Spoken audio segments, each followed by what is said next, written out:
Bismillahirrahmanirrahim. Assalamu alaikum. Welcome to Pass Education System, largest online institute in Pakistan for your online entrance preparations. This is me, Taimur. I hope you all are doing well. Pass education system आप बच्चों के लिए लेके आया है IBA और lumps 2026 admission के लिए मैथमेटिक्स की एंड गेम को। ये तमाम जो एमसीक्यूज इस वीडियो में शामिल किए गए हैं, इस लेक्चर में जितने भी एमसीक्यूज शामिल किए गए हैं, ये आईबीए और लम्स के प्रीवियस ईयर्स के क्वेश्चन को शामिल किया गया है। मोस्ट इंपॉर्टेंट है, आप तमाम बच्चों के लिए ये वीडियो शुरू से लेकर एंड तक खुद भी देखें, आगे अपने फ्रेंड्स के साथ भी शेयर करें, क्योंकि कोई भी यूनिवर्सिटी हो इंक्लूडिंग आईबीए लम्स, उस यूनिवर्सिटी के प्रीवियस ईयर में से काफ़ी क्वेश्चन रिपीट होते हैं। तो ये एक्सपेक्टेड एमसीक्यूज हैं आप लोगों के आईबीए राउंड 1 या राउंड 2 के लिए, या लम्स का आप लोग एलकैट देने जा रहे हो। तो बहुत इंपॉर्टेंट ये वीडियो, बड़ी मेहनत के बाद इस पूरे लेक्चर को डिज़ाइन किया गया है, जिसको मैं आप लोगों के सामने ये पेश कर रहा हूँ। तमाम एमसीक्यूज आपको डिटेल के अंदर इंशाल्लाह करवाऊंगा, आप लोगों को बहुत मज़ा आएगा। वीडियो के अंदर आप लोगों ने शुरू से एंड तक जुड़े रहना, साथ साथ रिस्पॉन्स करना है मुझे एक एक चीज़ का, कि एक एक चीज़ आपको क्लियर हो रही है। कहीं पे कोई मुश्किल क्वेश्चन आएगा, कोई ट्रिक्स होंगे, उसको मैं बार बार रिपीट करूंगा, ठीक है। तो पूरा भरपूर आप लोगों का तवज्जो इस वीडियो पे होनी चाहिए। एक अनाउंसमेंट आप बच्चों के लिए, स्केड्यूल में तैयारी करना चाहते हो, अपना एडमिशन 100% कंफर्म करना चाहते हो, उसके लिए हमारा बैच पास एजुकेशन सिस्टम ने अपना सुपर प्रीमियम बैच लॉन्च किया। अभी इस नंबर पे कांटेक्ट करके अपनी सीट को रिजर्व कर लो। अब बैच में आना जरूरी क्यों है सर? यूट्यूब पे भी तो आप इतना क्वालिटी ऑफ कंटेंट अपलोड कर रहे हैं। बैच में आना इसलिए जरूरी है क्योंकि आप लोगों के इस लेवल के रिजल्ट्स बनेंगे। जरा देखो, अगर आप बैच में आओगे ना, तो मैं आप लोगों को बैच वाले बच्चों के रिजल्ट दिखाता हूँ। यूईटी का टॉपर हमारे बैच का बच्चा, नस्ट 171 आउट ऑफ 200 हमारे बैच का बच्चा है। नस्ट में पहली मेरिट पोजीशन है। नस्ट के पिछले साल राउंड 1 का टॉपर, 2 का टॉपर, 3 का टॉपर, ये 3 का टॉपर है, ये मेडिकल बैकग्राउंड का 2 का टॉपर है, और ये फर्स्ट का टॉपर था। उसके बाद प्यास यूनिवर्सिटी का टॉपर राउंड 1 का, राउंड 2 का, एनटीएस में 93 का स्कोर है, 99.95 का एग्रीगेट आ रहा है हमारे बैच के बच्चों का। एनटीएस में फिर 92 है, फिर कॉमसेट्स में 92 है, फिर एनटीएस में 92 है, कॉमसेट्स में 92 है, फिर एनटीएस में भी 92 है, फिर एनटीएस में 92 का स्कोर है। आईटीयू में 59 है, फिर 57 है आउट ऑफ 60। एनईडी के अंदर 93 का स्कोर है। अगर आप बच्चे चाहते हो टॉप स्कोर, हाईएस्ट स्कोर है एनईडी के अंदर, अगर आप लोग 93 का स्कोर चाहते हो, इससे ऊपर के स्कोर चाहते हो, 90 प्लस पे आपका एडमिशन सिक्योर हो जाता है, तो आप लोग हमारे बैच के हिस्सा बनो। ये ऊपर दिए गए नंबर पे अभी कांटेक्ट करो। मेहरान के अंदर 85 का हाईएस्ट स्कोरर है। जीके के अंदर 20th मेरिट पोजीशन है। फास्ट यूनिवर्सिटी पाकिस्तान की नंबर 1 यूनिवर्सिटी है, 95.78 का एग्रीगेट है। उसके बाद फास्ट के अंदर 90 का एग्रीगेट है, फिर 90 का एग्रीगेट है, फिर 90 का एग्रीगेट है, फिर 90 का एग्रीगेट है। तो ये लाइन लगी हुई है। तो अगर आप लोग चाहते हो, में तैयारी हो, आप लोग भी चाहते हो कि आप लोगों का इस लेवल का रिजल्ट है, पीक लेवल का रिजल्ट है, और अपने डिजायर्ड यूनिवर्सिटी में जाके बैठो, तो भाई बैच में आओ। इधर उधर पैसा टाइम जाया करते हो ना। अब हमारी क्या फीस स्केड्यूल है? बहुत मुनासिब, जस्ट 7000 पूरे साल की फीस है। मुझे दिखाओ ऐसे आप लोगों को फीचर्स मिल रहे हैं। अब फीचर्स सुनो, 7000 वन टाइम पे करनी है, कोई ये इंस्टॉलमेंट वगैरह नहीं है कि 7000 अभी भी दी फिर 7000, नो वे। कोई हिडन चार्जेस नहीं है। पूरे सेशन की फीस जस्ट 7000 पूरे साल की। 7000 में मिलेगा क्या कुछ? पहले एक चीज ये क्लियर कर लूं, 7000 पूरे साल की फीस होगी और ये वन टाइम पे करनी है। दूसरी चीज, इस 7000 में आते ही आपको रिकॉर्डेड सेशन मिल गया। एक रिकॉर्डेड सेशन नहीं, दो नहीं, तीन तीन रिकॉर्डेड सेशन आपको दिए मुख्तलिफ टीचर्स के। हमारे जो प्रोफेशनल्स हैं, एक्सपर्ट हैं।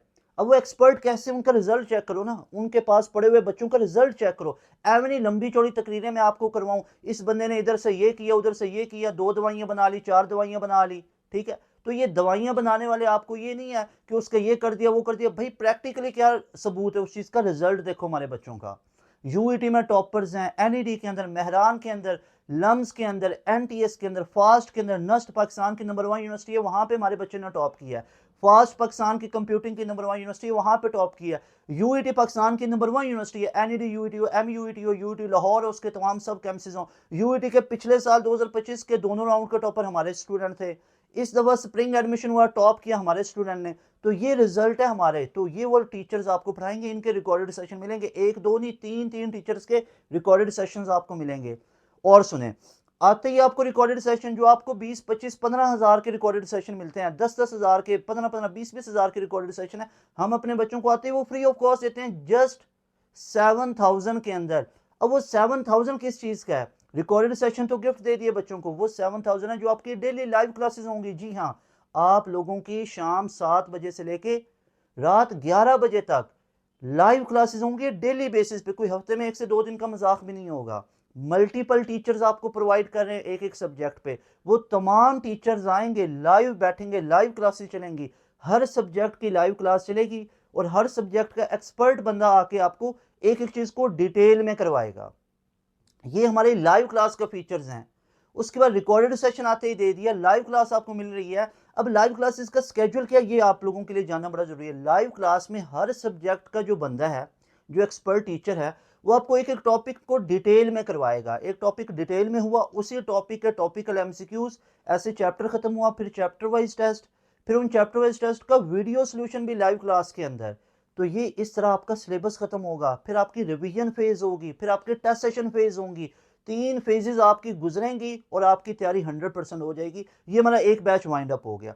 फिर न्यू बैच होगा, उसमें फ्री ऑफ कॉस्ट ऐड हो जाओगे, उसकी अलग से 7000 नहीं पे करना पड़ेगी। उस बैच में भी दोबारा से आपका सिलेबस कवर होगा, रिवीजन होंगे, टेस्ट सेशन होंगे। एक बैच में मल्टीपल टाइम आपका सिलेबस कवर होगा, नया बैच में मल्टीपल टाइम होगा, नया बैच की अलग फीस नहीं पे करना पड़ेगी। अगला बैच हुआ उसमें भी फ्री ऑफ कॉस्ट, उससे भी अगले में फ्री ऑफ कॉस्ट। तो ये फीचर्स आपको कहीं पे भी नहीं मिलेंगे, जस्ट पास एजुकेशन सिस्टम दे रहा है, तो अवेल कर लो, फायदे की चीज है। 7000 अकेडमी को ज्वाइन करते हो ना बोर्ड के लिए, वहां पे 7-7, 8-8, 10-10 हजार आपको सिर्फ महीने की पे कर रहे हो बोर्ड की तैयारी करने के लिए, जिसकी वर्थ ही आपके मेरिट फार्मूला में नहीं है। वर्थ है तो एंट्री टेस्ट और पार्ट 1 की वर्थ है। तो इस चीज को समझो। पास एजुकेशन सिस्टम जो आपको फीचर्स दे रहा है, दिखाओ ऐसे फीचर्स कहीं पे आपको मिल रहे हैं, हम आपको उससे डबल फीचर्स प्रोवाइड करेंगे। You are at top priority. आप जो स्टूडेंट हो, आपका फ्यूचर बहुत इंपॉर्टेंट है। तो यहाँ पे कोई फीस स्केड्यूल ज्यादा नहीं रखा हुआ है, पूरे साल की fees 7000, you will get this all features.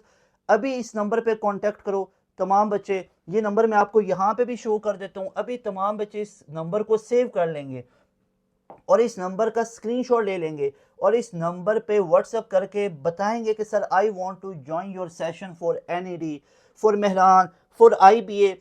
लाजमी तौर पे बैच के हिस्से बनो, सेग्रीगेटेड प्रैक्टिस जोन मिलेगा हर यूनिवर्सिटी का, आईबीए का, लम्स का, एनटीएस का, नस्ट का, फास्ट का, मेहरान का, हर यूनिवर्सिटी का अलग अलग आपको प्रैक्टिस जोन मिलेगा। चीज मैं आपको यहाँ पे बताता चलूँ, बहुत जगह पे मैंने देखा है कि आप लोगों को जो प्रैक्टिस जोन है ना, वो नस्ट का भी प्रैक्टिस जोन वही है, यूईटी का भी प्रैक्टिस जोन वही है, जीके का भी वही है। भाई ये आपके साथ कुल्लम खुल्ला मजाक है। बच्चों का यहाँ पे देखो ना, मिस गाइड हो जाते हैं ना, कि आप लोगों को नस्ट का भी वो सेम क्वेश्चन बैंक मिल रहा है, यूईटी का भी सेम मिल रहा है, एनटीएस का भी सेम मिल रहा है। तो ये वाला यहाँ पे ऐसा मजाक नहीं होगा बच्चों के साथ। आपको हर यूनिवर्सिटी का अलग अलग सेग्रीगेटेड कंटेंट मिलेगा, हर यूनिवर्सिटी का। भाई यूईटी का क्वेश्चन बैंक अलग है, एनईडी का अलग है, मेहरान का अलग है, नस्ट का अलग है, जीकी का अलग है, प्यास का अलग है। प्यास के अंदर ज्यादा कैलकुलेशंस वाले आते हैं, तभी तो वहां पे कैलकुलेटर भी अलाउ किया हुआ है। तो हर यूनिवर्सिटी का अलग अलग क्वेश्चन बैंक होता है। हाँ, टॉपिक सेम होते हैं, लेकिन उनमें जो एमसीक्यूज की नेचर होती है वो बदली होती है। एमसीक्यूज और तरह की नेचर के आ रहे होते हैं। अब नस्ट में नॉर्मली इतने कैलकुलेशन के नहीं आते हैं, यूईटी के अंदर, प्यास में, जीकी में कैलकुलेशन वाले क्वेश्चन आ रहे होते हैं। ठीक है ना। तो ये तमाम चीजें हमें पता, हमारी फैकल्टी के अंदर हर यूनिवर्सिटी के टॉपर्स बैठे हुए हैं, जो अपने अपने दौर के टॉपर्स हैं, उधर से ग्रेजुएटेड हैं, वो आपको पढ़ाते हैं। तो आप लोग अगर चाहते हो कि आप एक स्केड्यूल में पढ़ो और गैप ईयर से बचो, तो उसके लाजमी तौर पे हमारे बैच का हिस्सा बनो। कहीं पे इधर उधर टाइम ज़ाया करने की जरूरत नहीं है, बेहतरीन ऑप्शन है। आप जब बैच में आओगे तो जो आपको फीचर्स मिलेंगे, फिर आप खुद डिसाइड करना कि किस लेवल के आपको फीचर्स मिल रहे हैं। और चेक करो यूट्यूब के ऊपर, यूट्यूब पे आपको स्मार्ट बोर्ड पे क्लासेस प्रोवाइड की जा रही हैं। पाकिस्तान में पहली मरतबा आपको इतना क्वालिटी ऑफ कंटेंट, नस्ट की हो, नस्ट की मैथ हो, फिजिक्स हो, एनटीएस हो, कोई भी सब्जेक्ट, कोई भी यूनिवर्सिटी को आपको स्मार्ट बोर्ड पे क्वालिटी ऑफ कंटेंट पढ़ाया जा रहा है। अभी आईबीए का आपको मैं तमाम ये चीजें करवा रहा हूँ। तो पाकिस्तान में पहली मरतबा आपको इस हाई क्वालिटी का कंटेंट पढ़ाया जा रहा है फ्री ऑफ कॉस्ट यूट्यूब पे। और हम कह रहे हैं कि अगर एडमिशन लेना तुम्हारे बैच में हो, तो बैच में आपको किस लेवल के फीचर्स मिलेंगे ये आप लोगों को पता चलेगा जब आप बैच में आओगे। तो तभी तो इस लेवल के रिजल्ट्स आते हैं ना। एनईडी में पोजीशन है, मेहरान के अंदर है, यूईटी के अंदर है, फास्ट के अंदर है, नस्ट के अंदर है, प्यास के अंदर है, जीके के अंदर है, एनटीएस के अंदर है। इंशाल्लाह you people will be very happy by joining our session. So let's have a wonderful start for our IBA and LUMS mathematics portion. Okay जी, यहाँ पे पूरा ध्यान अपने स्मार्ट बोर्ड पे लगाओ, अपनी पूरी तवज्जो इधर लगाओ। अगर आप लोग IBA राउंड 1 देने जा रहे हो या राउंड 2 देने जा रहे हो, रिकमेंडेड है कि राउंड 2 आप लोग अब एक ही सिलेक्ट कर पाओगे, क्योंकि आप बच्चों का अभी की अगर पॉलिसी न्यू आ गई तो आपको अपडेट किया जाएगा। अभी की पॉलिसी यही है कि आप लोगों का राउंड 2 बीबीए वालों का, BSCS वालों का, अकाउंटिंग फाइनेंस वालों को सेम डेट पे हो रहा है। क्या पता इसको आगे चल के IBS एग्रीगेट कर दे, लेकिन अब तक यही है कि राउंड 1 आपका 1 फेब को हो रहा है, 1 मार्च को हो रहा है, 1 अप्रैल को हो रहा है, 3 डिफरेंट मंथ में हो रहा है। राउंड 2 आपका सेम मंथ में हो रहा है। अगर लम्स कैलकुलेट 15 फेब को हो रहा है, उसको देने जा रहे हो तो बेहतरीन ऑप्शन है ये वाला पूरा का पूरा लेक्चर। अगर स्केड्यूल में तैयारी करना चाहते हो इस नंबर पे कांटेक्ट करके अपनी सीट को रिजर्व कर लो। अभी हम चलते हैं इस लेक्चर की तरफ। Let's have a wonderful start. I am Taimur Hasan, your math teacher for this lecture. Important note आप बच्चों के लिए क्या है, ये मैंने स्पेशल यहाँ पे ऐड किया इंपॉर्टेंट नोट, ताकि आप बच्चों को ना इसकी इंपॉर्टेंस पता चल जाए।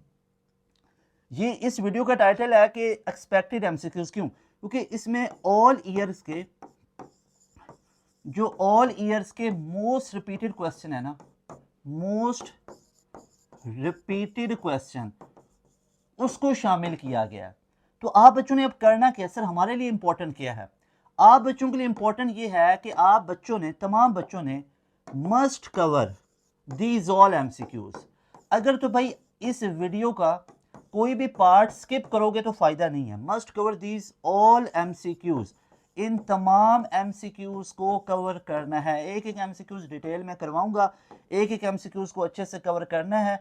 जहां से नहीं समझ आ रहा बार बार वीडियो को देखो और इंशाल्लाह आपको पहली दफा ही तमाम चीजें क्लियर हो जाएंगी। You all are so nice people. So let's have a start. Okay, हमारे पास पहला क्वेश्चन है आज की क्लास के लिए।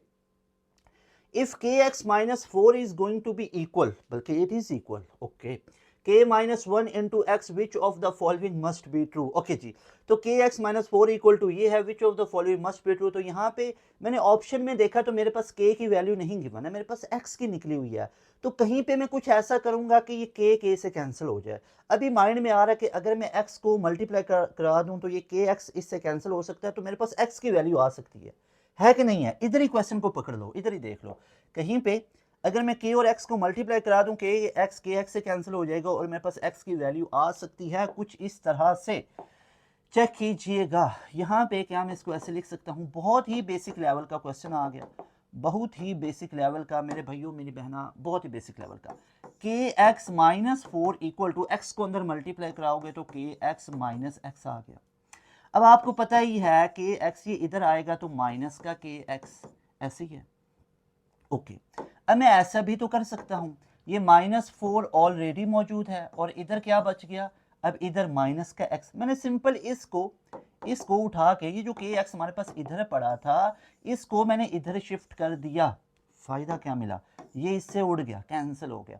अब 4 को उधर भेजो, x को इधर भेजो, तो x will be equal to 4। सही से ही बताएं x की वैल्यू वाकई ही में 4 आ रही है या नहीं आ रही है, बता दो मुझे, ऑप्शन में बता दो। अब सोचने वाली इसमें क्या बात है, x की वैल्यू 4 कहां पे आ रही है? x की वैल्यू डेल्टा ऑप्शन के अंदर 4 आ रही है। So delta option will B right option. Everybody clear?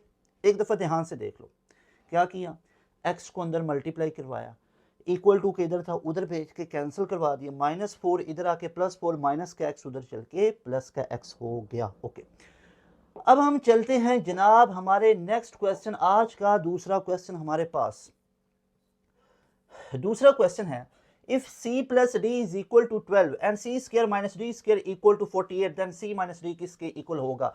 अब भाई c minus d तो यहाँ पे कहीं पे लिखा हुआ ही नहीं है जो हमने फाइंड आउट करना है। तो क्यों ना मैं आपको एक मजे की बात बता देता हूँ, दमदार बात है, सुनिएगा। अगर मैं ये जो मेरे पास लिखा हुआ है, ये मेरे पास जो c square minus D square है, भैया मैं इसके साथ बड़ा सीरियस हूँ। c square minus D square को लेकर मैं बहुत सीरियस हूँ। कैसे? मैं c square minus D square equal to 48 है ना, अब मेरे माइंड में आ रहा है मुझे निकालना तो c माइनस डी है, तो क्यों ना c square minus D square, A square minus B square को लिख सकता हूँ a plus B, a minus B, तो a plus B, a minus B, और ये किसके इक्वल लिखा हुआ है? ये लिखा हुआ है 48 के इक्वल, तो मैंने इसको 48 के इक्वल लिख लिया। अब मजे की बात है, c प्लस डी भी दिया, उठा के पुट कर लो, इसमें मसले वाली तो बात ही नहीं है। c minus D will be equal to 48। You know very well कि यहाँ पे हमारे पास जो ये बन गया c माइनस डी, ये 48 इधर ही था और 12 इस पे आके डिवाइड हो गया। 12 1 ज़ा 12, 12 2 ज़ा 24, 3 ज़ा 36, 4 ज़ा 48, तो वैल्यू कितनी आ गई? 4 आ गई। तो देख लो कहीं पे 4 ऑप्शन आपके पास लिखा हुआ है, देखो देखो शाबाश सारे बच्चे देखो, कहीं पे 4 ऑप्शन लिखा हुआ है, अल्फा ऑप्शन में मौजूद है, तो उठा के टिक लगा दो ना, इस पे टिक लगा दीजिए। तो ये मैंने उठा के 4 को लॉक कर दिया, बस खत्म। क्वेश्चन का दोबारा फ्लेवर लेंगे जी, दोबारा फ्लेवर देखेंगे। c plus d was equal to 12, c square minus d square equal to 48, then c minus d किसके इक्वल होगा? तो c square minus d square equal to 48 है, इसको मैंने स्प्लिट कर लिया a plus b a minus b में, okay. उसके बाद हमारे पास c प्लस डी की वैल्यू 12 थी, इधर पुट की, c माइनस डी इधर रहा 12, इधर चल के डिवाइड हो गया, and we got the answer 4 that is in alpha option, okay. उसके बाद नेक्स्ट है 2a प्लस बी अपॉन में a plus 4b equal to 3, then find out the value of a plus b upon में a plus 2b। कभी भी ये गलती नहीं करनी है कि इसकी हालत ऐसी बना दो, ठीक है, ये गलती कभी भी नहीं करनी है। बच्चों के माइंड में आता है 2a प्लस बी है ना, ऊपर a प्लस बी चाहिए तो 2 से डिवाइड कर दो।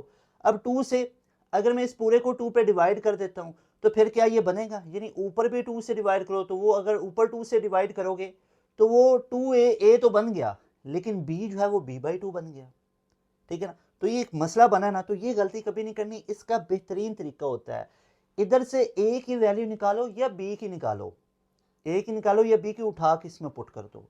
हमें इस पूरे की वैल्यू चाहिए ना, तो मैं क्या करूंगा, मैं इधर से ए निकालूंगा, इसमें पुट कर दूंगा, इसकी वैल्यू चाहिए ना मेरे भाई, नोट करो नोट करो, मुझे इस पूरे की वैल्यू चाहिए, बस इस पूरे की वैल्यू क्या आएगी, इस पूरे की वैल्यू क्या है, तो इसमें ए भी है बी भी है, तो क्यों ना अगर मैं ए की वैल्यू पुट करूं और बी से कुछ कैंसिल होकर कुछ वैल्यू बन सकती है, आओ जरा देखते हैं।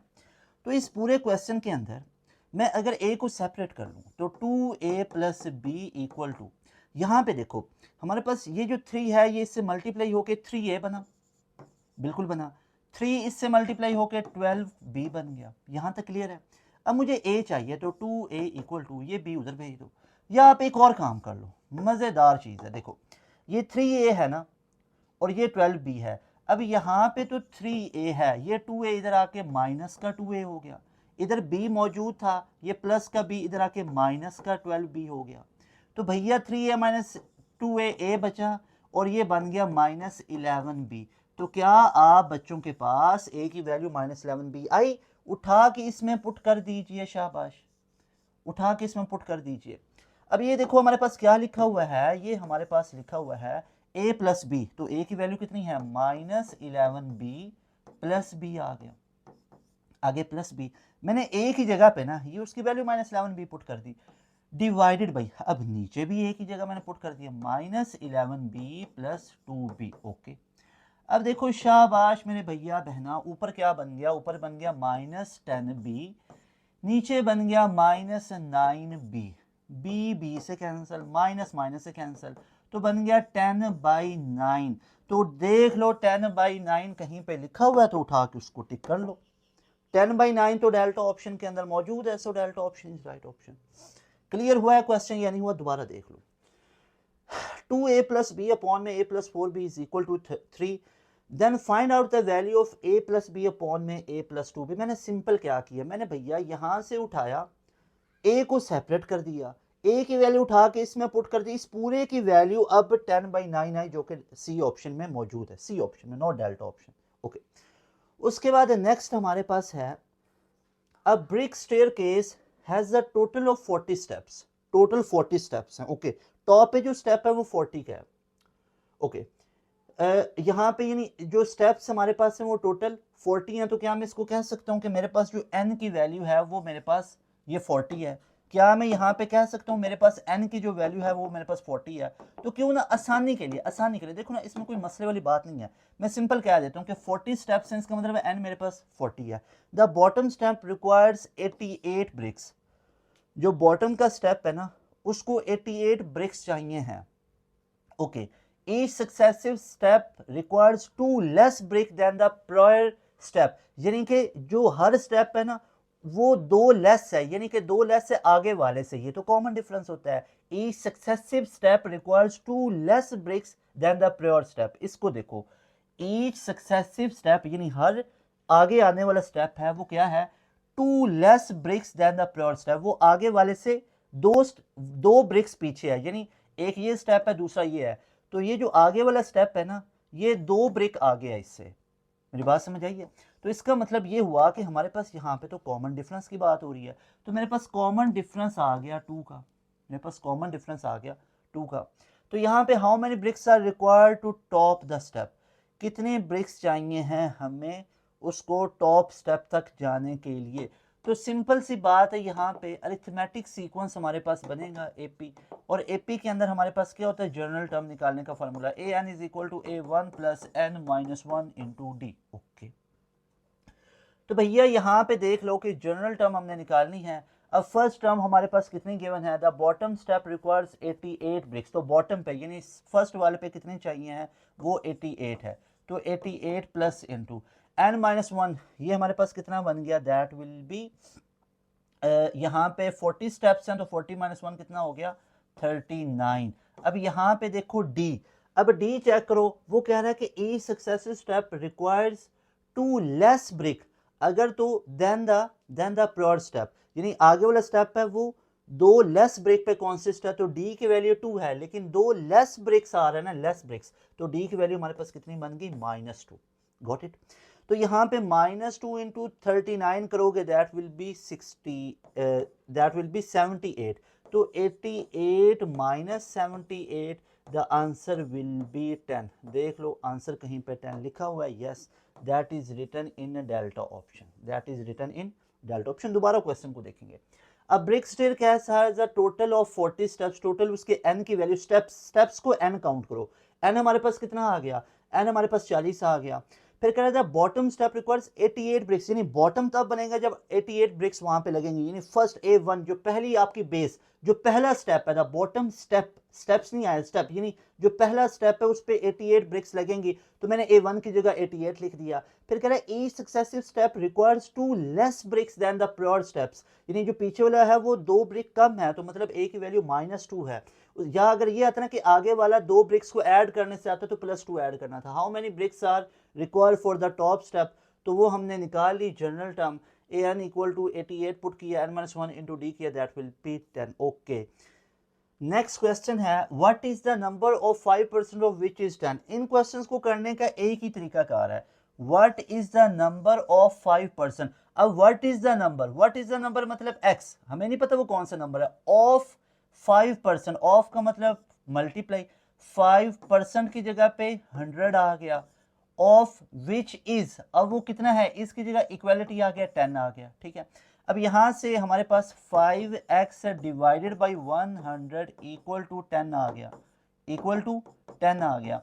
तो यहाँ पे आप लोग चेक कर सकते हो कि ये हमारे पास कितना बन जाएगा, 1000, तो 5x will be equal to 1000, और x की वैल्यू आ जाएगी 1000 divided by 5, as you know very well, 5 2s are 10 और आगे 2 0 आ गई, सो राइट ऑप्शन विल बी 200। कहीं पे लिख रखा है 200, देखो कहीं पे 200 लिख रखा है, आपको नजर आ रहा है बी ऑप्शन, यहाँ पे लिख रखा है जी। क्वेश्चन में क्या था, what is the number of 5%, what is the number मतलब x वो नंबर है, ऑफ मल्टीप्लाई 5, जहाँ पे परसेंट हो वहाँ पे 1/100 लगाते हैं, विच इज इक्वल टू 10 आ गया, और यहाँ से मैंने सिंपली दैट x को साइड पे कर लिया, that is equal to 200। Okay, उसके बाद मेरे भैया मेरी बहना नेक्स्ट क्वेश्चन है, the fraction is equal to what percent. इस क्वेश्चन को हल करने का एक ही तरीका हमारे पास आ गया, क्या आ गया जी, ऊपर ऐड कर लें, 0.25 प्लस 0.15 इक्वल टू 0.40। ओके, नीचे आ गया 0.50, पॉइंट से पॉइंट खत्म हो गया, 0 से 0 खत्म हो गई, 4 डिवाइडेड बाई 5 तो बन गया पॉइंट, पॉइंट जब लगा तो 0 4 के साथ लगी तो 45, 8 सा 40, तो 0.8 कहीं पे लिखा हुआ है, 0.8। अच्छा, किस में निकालना है, is equal to what percent, कोई मसले की बात नहीं है, परसेंट में निकालने के लिए 100 से मल्टीप्लाई कर लेंगे, जब 100 से मल्टीप्लाई किया दैट विल बी 80%, 800% होना था, अगर 8 होता, 0.8 है इसलिए 80% आ गया, got it.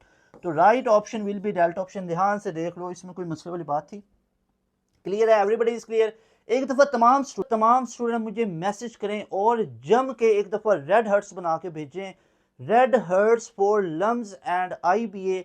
if you are going to take admission, you are desiring to take admission in IBA or LUMS आप लोग आई बी और लम्स लिख के नीचे रेड हर्ट्स बना के मुझे भेजें। यहाँ तक तमाम चीज़ें आप लोगों को 100% क्लियर हैं, और अपना नेम भी लिख के भेजें कि आपका नेम क्या है, किस सिटी से हैं, और साथ अपनी डिज़ायर्ड यूनिवर्सिटी को कमेंट करें। अभी कमेंट करें इस वीडियो के नीचे सारे बच्चे।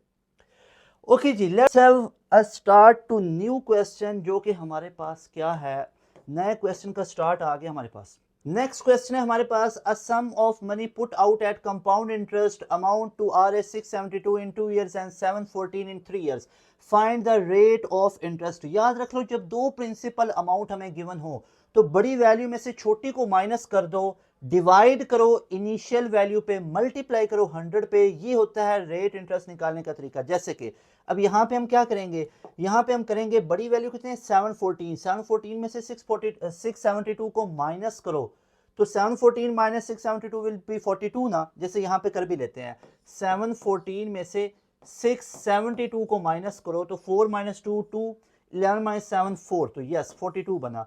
अब इस 42 को हम डिवाइड करेंगे, इस 42 को डिवाइड करेंगे इनिशियल वैल्यू 672 पे, मल्टीप्लाई करेंगे 100 से। ये तरीका होता है रेट इंटरेस्ट निकालने का। ओके, अब कर लीजिए, सो सिंपल।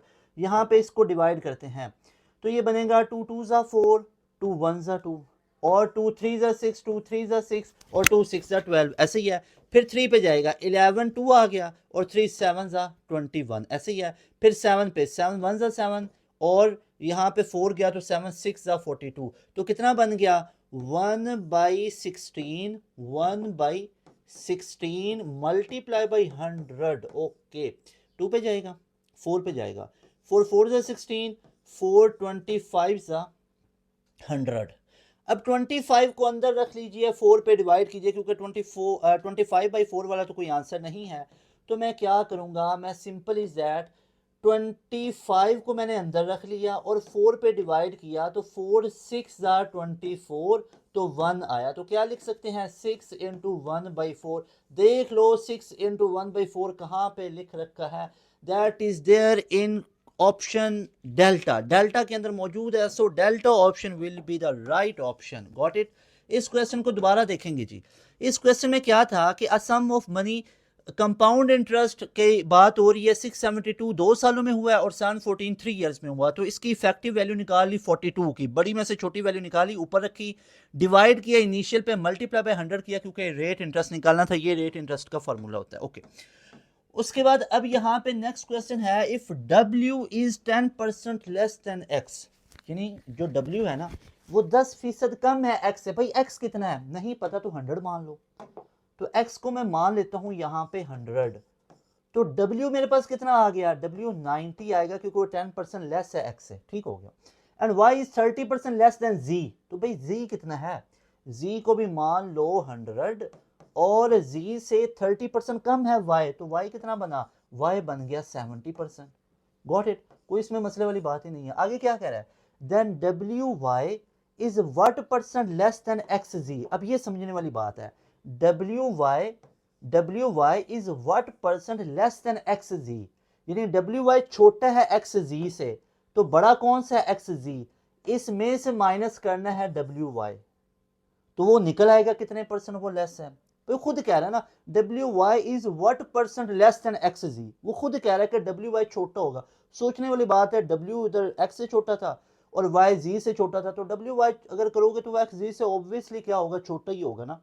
तो इसलिए XZ में से WY को माइनस करेंगे तो वो परसेंट आ जाएगी कि वो कितने परसेंट छोटा है, यानी WY छोटा है XZ से। यहाँ पे वैल्यूज को पुट कर लो, X की वैल्यू कितनी है 100, Z की वैल्यू भी कितनी है 100, तो ये हम यहाँ पे पुट करेंगे, X की जगह 100, Z की जगह पे भी 100, माइनस W हमारे पास कितना था 90, और Y कितना था हमारे पास 70। ओके, तो ये बन गया हमारे पास 10,000, ऐसे ही माइनस 6 7 जो 9 7 63 होता है, और साथ में 2 0 आ गई।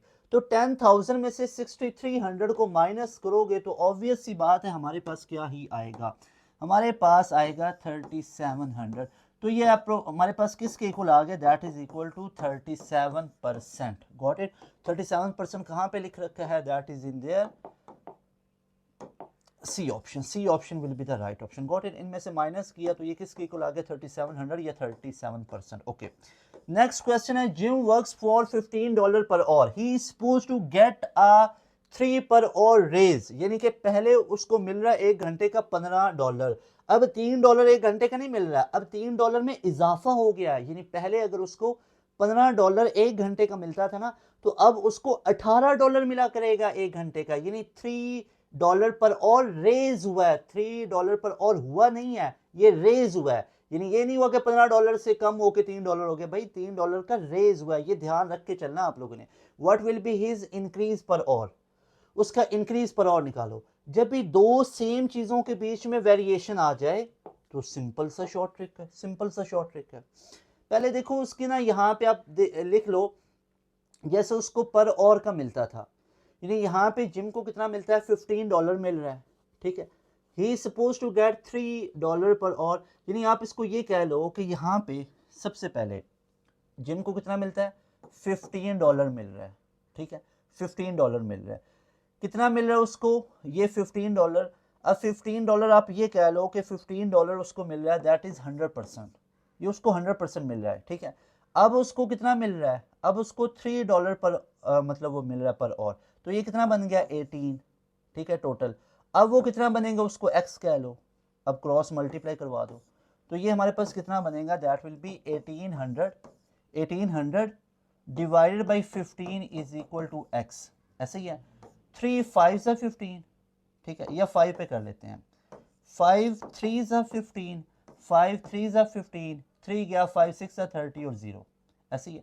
तो x की वैल्यू कितनी आ गई 120%, 120% हमारे पास किसके इक्वल आएगा, यानी कि वो कह रहा है कि what will be his percent increase, उसका परसेंट इंक्रीज कितना हुआ है, तो भाई ये तो हमारे पास आ गया ना। अब उसकी वैल्यू 120%, स्टार्ट में कितने ली थी 100%, स्टार्ट में हमने कितना लिया था, उसका $15 को हमने 100% माना था, अब उसका कितना निकला है 120%, तो कितना इंक्रीज बना 20% का। सो delta option will be the right option. इस क्वेश्चन को एक दफा दोबारा चेक कर सकते हो कि जिम को $15 मिलता है पर और का, तो उसको मैंने $15 को लिख लिया कि सपोज दैट ये उसके लिए 100% है, ठीक है। तो जब उसका $3 में रेज आया तो 15 से बढ़ के 18 हो गया ना, तो वो कितना परसेंट बनेगा, वो बनेगा 120%, क्रॉस मल्टीप्लाई किया तो वो 120% है। अब रेज कितना हुआ, इंक्रीज पर और, इंक्रीज बताना है, टोटल नहीं बताना, टोटल तो 120% अब हो चुका हुआ है, इंक्रीज कितना है, पहले 100 था फिर 120 हो गया, तो 20% का इंक्रीज आया। उसके बाद when an article is sold for RS90 the gain is 50%, यानी आर्टिकल को 90 में बेचा गया ना 90 रुपीज में, तो गेन प्रॉफिट उस पर 50% हुआ, प्रॉफिट उस पर 50% हुआ। अब इसको लिखेंगे कैसे, इसको लिखेंगे कि अगर 90 में सोल्ड किया गया, 90 में उसको बेचा गया, तो टोटल कितना हो गया भाई, गेन अगर 50% का है, टोटल 150% हो गया, है ना। तो आगे कह रहे कि when it is sold for 78, जब 78 में बेचा जाएगा तो फिर कितने परसेंट का गेन होगा, गेन बताना कितने परसेंट का होगा, तो क्रॉस मल्टीप्लाई कर लें। जब दो चीजों में वेरिएशन हो तो अभी इसके रिलेटेड ऊपर क्वेश्चन करके आए हैं, तो that will be what, that will be 78 को 150 से करेंगे, 78 multiply by 150 equal to 90 into x, that will be 90x। तो x हमारे पास आ गया 78 multiply by 150 divided by 90। Okay, 0 0 से उड़ गई, 3 3 ज़ा 9, 3 5 ज़ा 15, ऐसे ही है, 3 2 ज़ा 6 और 3 6 ज़ा 18, 26 इंटू 5 कर लें 130, चेक कर लें। जैसे अगर हम यहाँ पे मल्टीप्लाई करवाएं 26 को और 5 को, तो आप लोगों के लिए यहाँ पे मल्टीप्लिकेशन करूँ आपको तसल्ली हो जाएगा, 5 6 ज़ा 30, 0 3 टेकन, 5 2 ज़ा 10 और 3 13 हो गया। तो अब देखो टोटल हमारे पास कितना बन गया, अब टोटल हमारे पास बन गया 130%, टोटल 130% है। तो गेन कितना हुआ, पहले गेन कितना था 150% का, क्योंकि 90 में बेचा था, 90 में, अब 78 में बेचा है, तो अब कितनी अमाउंट बनी है, गेन कितना था 50% का, टोटल कितना 150%। जब 90 में एक चीज को बेचा तो गेन 50 का हुआ, लेकिन टोटल 150% बना ना, गेन मुनाफा इतना हुआ, इजाफा उसमें इतना है, ठीक है। तो जब 78 में बेचा तो टोटल 130% है, तो अब गेन कितना हुआ है, अब देखो अब 30% का गेन हुआ है। कितने परसेंट का गेन हुआ? 30%। राइट ऑप्शन क्या होगा? Alpha option. कंफ्यूज नहीं हो जाना, 20 वगैरह पे टिक नहीं लगाने का 20% होता है। भाई उसने सिंपल सा क्वेश्चन पूछा है, आर्टिकल को 90 में बेचा गया तो 50% का गेन हुआ है, तो टोटल कितना बन गया? 150% बन गया। 50% का गेन है कि वो 90 में अगर बेचो, 90 में बेचो तो 0% गेन हुआ, ना मुनाफा और ना घाटा, तो वो 100 का 100 ही रहता है, सेव है। ठीक है, 50 का गेन हुआ तो वो 100 में ऐड करेंगे, 150 हो गया ना। जब 78 में उसको बेचेंगे तो 78 में बेच के कितना गेन होगा? जब 78 में बेचा तो हमें नहीं पता टोटल कितना हुआ, वो टोटल हुआ इस तरह क्रॉस मल्टीप्लाई करके 130, अब पता चल गया। अब ये जो 130% है, अब ये गेन है 30% का जब 78 में बेचेंगे। लेकिन ये 130 क्या है? ये 130 टोटल परसेंटेज है जब आर्टिकल को 78 में बेचेंगे। जैसा कि जब आर्टिकल को 90 में बेचा था तो टोटल कितना हो गया था? 150। सर वो तो 50% लिखा, वो गेन 50% है, टोटल 150 हो गया था। जब आर्टिकल को 78 में बेचोगे तो टोटल 130 हो गया ना, तो गेन कितना है? 30 का। वो यही पूछ रहा है कि जब आर्टिकल को 78 में बेचोगे तो गेन कितना होगा? टोटल 130 हुआ ना, तो गेन कितना होता है जो 100 से ऊपर हो, तो वो 30% था। So that is why alpha option is right option. Got it? Next question है 1/5 of a number is 1/3, then 3/5 of the same number is. तो बहुत ही सिंपल सा क्वेश्चन है। आप लोग इसमें क्या करोगे कि 1/5 ऑफ ए नंबर, तो 1/5 ऑफ की जगह मल्टीप्लाई ऑफ ए नंबर, वो कौन सा नंबर है उसको x कह लो। 1/5 of a number is equal to 1/3 है, तो वो नंबर निकाल लो कितना है? 5/3 निकल आया, 5/3 ऐसे ही है। अब वो आगे क्या कह रहा है? आगे कह रहा है 3/5 ऑफ द सेम नंबर, वो सेम नंबर निकाल चुके हैं, 5/3 है, 5/3 है। ऐसे 3 से कैंसिल, 5 से रही है तो 1 आ गया, तो वो कितना निकल आया? 1। तो राइट ऑप्शन हमारे पास 1 जो कि अल्फा ऑप्शन में लिखा है। Got it? क्लियर है? Everybody is clear? ओके। उसके बाद नेक्स्ट क्वेश्चन है n मल्टीप्लाई बाई 7। अब यहाँ से 1/n निकालना है। 1/n तभी निकाल पाएंगे ना जब n निकल आएगा, तो पहले क्यों ना n निकाल लो। तो n will be equal to 7 multiply by 3 divided by 12 multiply by 14। ये ऑलरेडी इधर लिखा हुआ है, ठीक है, ये ऑलरेडी 7 इंटू 3 12 इंटू 14 ये ऑलरेडी लिखा हुआ है। ये 7/12, 12 इधर डिवाइड हो रहा है, उधर चल के मल्टीप्लाई हो गया, n के साथ 12 डिवाइड हो रहा था, उधर चल के मल्टीप्लाई, 7 मल्टीप्लाई हो रहा है, उधर चल के डिवाइड हो गया। कोई मसले की बात तो नहीं। यहाँ तक देखो सारे बच्चे, ये देखो ना, ये पूरी जो चीज़ थी यहाँ पे बनी हुई, ये मेरे भैया मेरी बहना, ये ऑलरेडी मौजूद है, ये ऑलरेडी यहाँ पे मौजूद थी। ठीक है, अब ये 12 किधर से इधर डिवाइड हो रहा था, उधर चल के मल्टीप्लाई हो गया, 7 इधर मल्टीप्लाई हो रहा है, उधर चल के डिवाइड हो गया। अब देख लो, अब इनको आपस में काट लो, 7 से कैंसिल हो गया। उसके बाद 3 4 ज़ा 12 और उसके बाद 4 3 ज़ा 12, ऐसे ही है। तो 3/14 आ गया। n की वैल्यू हमारे पास कितनी आ गई? n की वैल्यू आ गई 3/14। निकालनी 1/n है, तो 1/n किसके इक्वल आएगा? 1/n will be 14/3। That is your right answer. Right answer is 14/3। अब 14/3 कहाँ पे लिख रखा है? 14/3 हमारे पास भैया लिख रखा है बीटा ऑप्शन में, so beta option is right option. Got it? Everybody clear? Okay, next question है हमारे पास, what part of an hour elapses between 11:50 AM and 12:14 PM। 11:50 सुबह के और दोपहर के 12:14 हो जाते हैं, तो इसके बीच में कितने आवर्स का इलेप्सिस बने हैं? तो उसका सिंपल सा तरीका ये होता है कि ऊपर देखो मिनट्स में बनेगा, 10 ऐड करोगे तो 12 पूरे हो जाएंगे और 14 ऐड करोगे तब 12 14, तो 10 और 14 24, तो 24 मिनट्स हैं टोटल इनका इलेप्स आ रहा है। लेकिन उसने पूछा what part of an our, तो एक घंटे में मिनट कितने होते हैं? 60 होते हैं, तो ये घंटों में हमारे पास बन जाएगा, क्योंकि और में हमने बात करनी है। ठीक है, एक घंटे में कितने मिनट होते हैं? 60। तो देख लो, अब इसको काट लो, तो ये कितना बनेगा? 2 1 ज़ा 2, 2 2 ज़ा 4, 2 3 ज़ा 6 और 0, 3 4 ज़ा 12 और 3 10 ज़ा 30, 2 5 ज़ा 10 और 2 2 ज़ा 4, तो 2/5 2/5 कहाँ पे लिख रखा है? That is in alpha option. Alpha option is the right option. ये कितना बन गया? दैट इज 2/5 ना, और 2/5 कहाँ पे लिख रखा है, 2/5 लिख रखा है अल्फा ऑप्शन में। ओके, उसके बाद मेरे प्यारे भाइयों देखो नेक्स्ट है, if a number is added to both the numerator and denominator of 4/7 the result is 8/9। तो सिंपल सी बात है, वो कह रहे इफ अ नंबर, अब वो नंबर को A B C X Y Z कुछ भी कह लो, if a number is added to, numerator ऊपर वाले को बोलते हैं, ठीक है, फ्रैक्शन से ऊपर, और डिनोमिनेटर नीचे वाले को बोलते हैं। यानी कि वो कह रहा है कि 4/7 है, अब इस 4/7 के डिनोमिनेटर यानी नीचे भी वो सेम नंबर ऐड करो जो कि मैं x माना हुआ है, ठीक है, वो भी इधर ऐड करो और ऊपर भी वही नंबर ऐड करो। यानी if a number is added to both numerator and denominator of 4/7, यानी 4/7 के ऊपर और नीचे सेम नंबर को ऐड करो तो होगा क्या, the result is 8/9, the result is 8/9। अब नंबर निकालो, मेरे ख्याल में इससे अब आसान कोई सवाल आपको मिलेगा नहीं यहाँ पे IB में, ठीक है। तो क्रॉस मल्टीप्लाई कर लो, तो 9 × 7/x, ठीक, 9 × 7 प्लस में x इक्वल टू, सॉरी 9 × ये नीचे आ रहा है ना, तो 9 तो उससे मल्टीप्लाई होगा ना भैया, 9 × 4 + x, ऐसे ही है, इज इक्वल टू 8। अब किससे हो रहा है, 8 × 7 + x, गॉट इट। तो ये बन गया 36 + 9x इक्वल टू 8 7 56 + 8x। ये x इधर भेज दो तो 9x - 8x equal to 56 - 36, got it.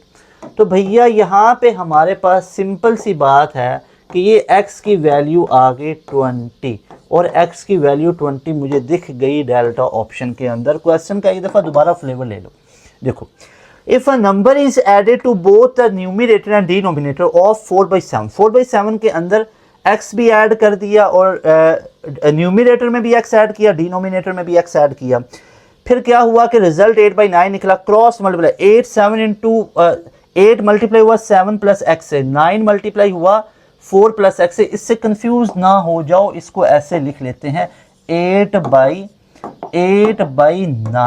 8/9। अब क्लियर हो रहा है, ओके। तो x की वैल्यू 20 जो कि डेल्टा ऑप्शन के अंदर मौजूद है, ओके। नेक्स्ट मूव करते हैं, तो हमारे पास क्वेश्चन है, after Claire has read the first 5/8 of a book there are 120 pages left to read, how many pages of the book has Claire read. कि एक बंदा है उसने बुक को रीड किया 5/8, फिर वो कहता है देयर आर 120 पेजेस लेफ्ट। अब यहाँ पे ये गड़बड़ कर रहा है, देखो 5/8 तो फ्रैक्शन में बोला है कि इतना उसने पढ़ लिया है, और जो नहीं पढ़ा वो उसने नंबर्स में बता दिया है, वो विदाउट फ्रैक्शन बताया, ये गलत उसने किया। चलो कोई बात नहीं है, हम यहाँ पे इसका एक सादा सा असूल बना लेते हैं। क्या 5/8 उसने पढ़ा है ना, तो कितना नहीं पढ़ा उसको माइनस कर लेते हैं 1 में से। मान लो कि उस क्लियर ने ना टोटल वो किताब 1 है, वो टोटल किताब का वॉल्यूम 1 है, उसमें से कितना पढ़ लिया, 5/8 उसने पढ़ लिया। क्लियर हैज रेड 5/8 यानी उसने वो पढ़ चुका है, ठीक है, 5/8। तो वो 1 में से 5/8 को माइनस कर दो, तो एलसीएम ले लो, तो एलसीएम कितना आ गया 8, तो 8 - 5 तो कितना बन गया 3/8। यानी अब वो 3/8 वो है दैट इज लेफ्ट, ये वो है जो उसने अभी पढ़ना है। और ये 3/8 बनता कितने हैं, ये 3/8 बनते हैं 120 पेजेस, खुद बता रहा है there are 120 pages left to read, जो अभी उसने पढ़ने हैं। यानी मैं कह सकता हूँ कि मेरे पास जो 3/8 है ये इक्वल टू 120 पेजेस है, ये इक्वल टू 120 पेजेस। आप लोग कंफ्यूज ना हो जाओ, इसलिए यहाँ पे मैंने लिख दिया, ओके। अब वो कहता है how many pages of the book has read, उसने कितना पढ़ लिया हुआ है।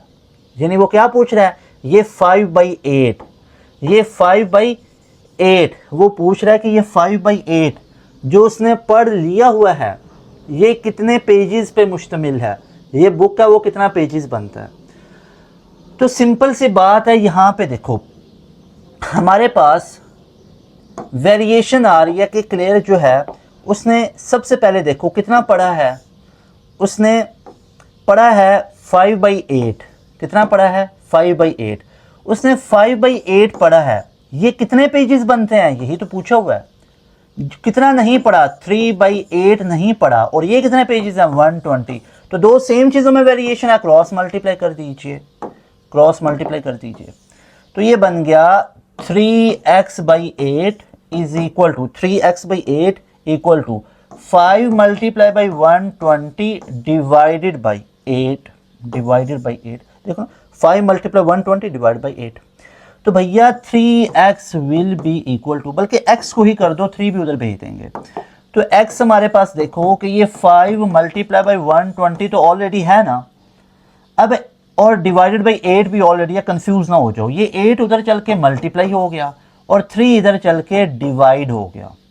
8 से कैंसिल, 3 4 12, 0 का 0 आ गया। 40 इंटू 5 कितना बनता है 200। तो हमारे पास जो राइट आंसर आ गया वो 200 आ गया, जो कि बीटा ऑप्शन में लिख रखा है। इसका मतलब है 200 पेजेस वो पढ़ चुका है। क्वेश्चन का दोबारा फ्लेवर लेंगे, देखें क्वेश्चन क्या था कि Claire has read the first 5/8 of a book, कि वो एक किताब का 5/8 पढ़ चुका है।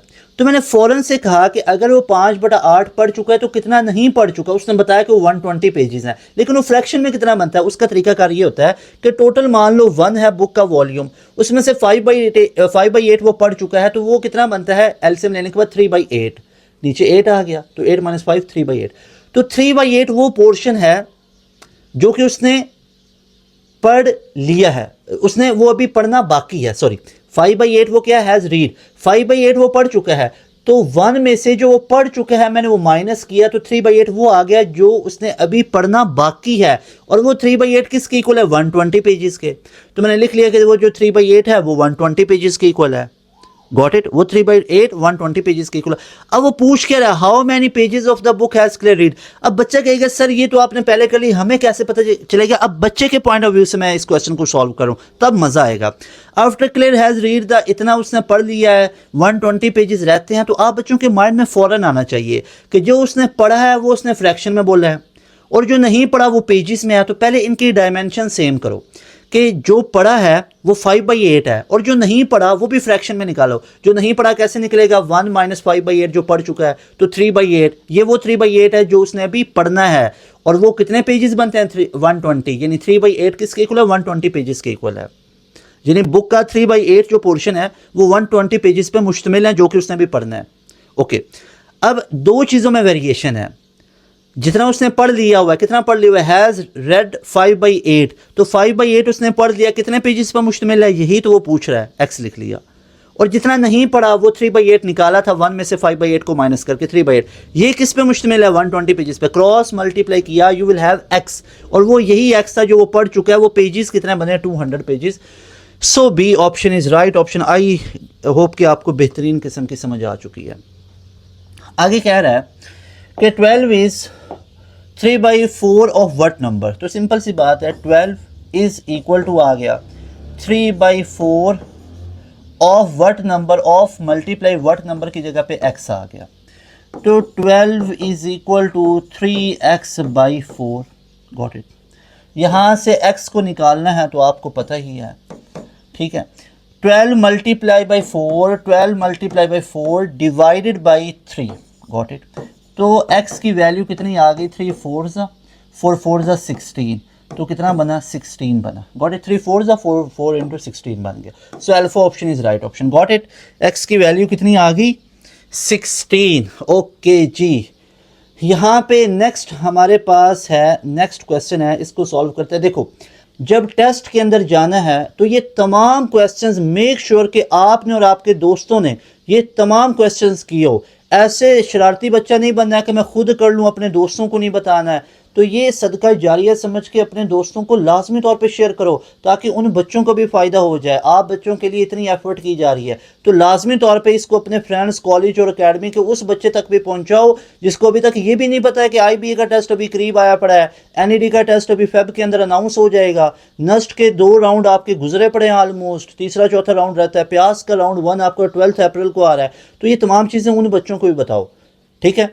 ओके जी, उसके बाद है 1/10 of Ted salary 1/10 is spent for the clothing and 1/3 of the food for rent. What part of the salary is left for the other expenditures? Simple सी बात है, टेड्स की जो सैलरी है इसको 1 मान लो। मैं 100 क्यों नहीं माना, क्योंकि अगर दिया होता ना 30% 40% फिर मैं उसकी सैलरी 100% मानता। उसकी सैलरी 1 है, और वो कहता है कि ये खर्चे उसके कितने हो रहे हैं, 1/10 एक खर्चा हो रहा है, 1/3 एक खर्चा हो रहा है, पूछ रहा है बाकी कितना बचा। सिंपल सी बात है, 1 में से माइनस कर दो, पहला खर्चा कितना 1/10 का, दूसरा कितना है 1/3 का, तो एलसीएम ले लो, देख लो कितना बनता है। एलसीएम 30 बना, तो ये बन गया 30 -3 -10। ओके जी, ये बन गया 30 -13, तो कितना बनता है 30 -13 17 बनता है, 17/30 जो कि मुझे दिख रहा है अल्फा ऑप्शन में। ओके जी, alpha option is right option, got it.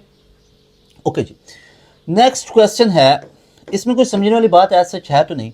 Terrace की सैलरी 1/10 स्पेंड होती है, कपड़ों पे 1/3 वो खुराक और उस पे किराए पे लगा देता है। What part of the salary is left for other expenditure, तो भाई 17/30 उसकी अभी भी सैलरी पड़ी हुई है। ओके जी, फिर 25 into x by y is 4, what is the value of 100 into y upon x। ओके, सिंपल सी बात है भाई, ये x अपॉन y निकाल लो तो y अपॉन x उसका उल्टा कर देना, पुट कर लो, सिंपल सी बात है।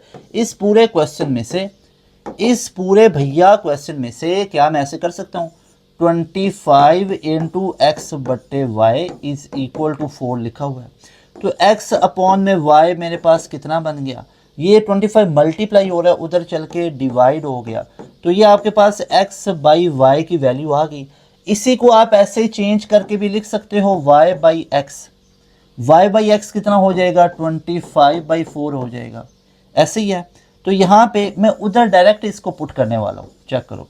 तो क्या मैं इसको अब ऐसे लिख सकता हूँ क्या कि x बाई वाई मेरे पास 4/25 आया, सिंपल सी बात है, x बाई वाई 25 इधर चल के डिवाइड हो गया 4/25। अब ये जो वैल्यू निकालनी है 100 इंटू, आगे अब जो हमें वैल्यू चाहिए y अपॉन एक्स है, ये x अपॉन वाई, तो इसको उल्टा कर लो 25/4, गॉट इट। आपको पता है 4 25 से 100 होता है, 25 इंटू 25 625, जो कि अल्फा ऑप्शन में मौजूद है। सो राइट ऑप्शन। अच्छा, ये मैं करके भी दे देता हूँ आपको, 25 इंटू 25 देख लो कैसे बनता है। हमेशा मल्टीप्लाई करना तभी बेहतर रहता है, ठीक है, कोई इसमें बात नहीं है कि आपके 20 सेकंड ऊपर लग गए। तो मैं समझा के कर रहा हूँ आराम से, जल्दी में आप लोग भी करेंगे तो आपको पता है आपकी स्पीड ज़्यादा है। 5 इंटू 5 25, 5 टेकन 2, 5 2 ज़ा 10 और 12, 5 2 ज़ा 10, 0 टेकन 1 और 5, तो ये बन गया 5 2 6, तो 625 that is in alpha option. So alpha option is right option, alpha option is right option, got it. Everybody clear, मज़ा आ रहा है यहाँ तक, तमाम चीज़ें 100% क्लियर हैं। आप तमाम बच्चों को यस और नो लिख के बताएंगे, एनर्जी लेवल अपना हाई रखेंगे, एक्टिव का मैसेज करेंगे तमाम बच्चे। यहाँ तक तमाम चीज़ें क्लियर हैं आप लोगों को। ओके जी, यहाँ पे आओ, इस पे ध्यान दो, पढ़ाई पे ध्यान दोगे तो पढ़ाई काम आएगी, और कोई चीज़ नहीं है। याद रख लो, मेरी एक चीज़ को याद रख लो, जो आप बच्चे अभी इंटर के अंदर हो ना, इंटर के अंदर बच्चे हो, इस इंटर लेवल पे सबसे ज़्यादा डिस्ट्रैक्शंस आती हैं, ये मेरी बात नोट कर। जब बच्चा इंटर लेवल पे होता है ना, इंटर लेवल पे दुनिया जहान की डिस्ट्रैक्शंस उस बच्चे पे आ रही होती हैं। अब मसला डिस्ट्रैक्शंस के साथ नहीं होता है, वो आपको ज़िंदगी के हर मोड़ पे सामने मिलेंगी। इशू होता है आपकी इमेच्योरिटी के साथ, क्योंकि बच्चा भी इस काबिल नहीं हुआ होता कि is not able to face this all distractions और प्रॉब्लम्स। वो जो प्रॉब्लम्स और डिस्ट्रैक्शंस है ना, वो उसने अभी उनसे लड़ना सीखा नहीं होता है, उनसे लड़ना नहीं सीखा होता है। तो अभी प्रैक्टिकल लाइफ में जाने से पहले खुद को ऐसा रगड़ा लगाओ स्टडी के अंदर कि आपके अंदर एक मैच्योरिटी आ जाए, आपके अंदर एक हार्डनेस आ जाए कि आप कोई भी ज़िंदगी में बड़ी से बड़ी प्रॉब्लम को फेस कर पाओ और उसका सल्यूशन ढूंढो। देखो, ये जो सब्जेक्ट्स है ना, ये आपको बहुत बड़े बड़े लेसन्स देते हैं।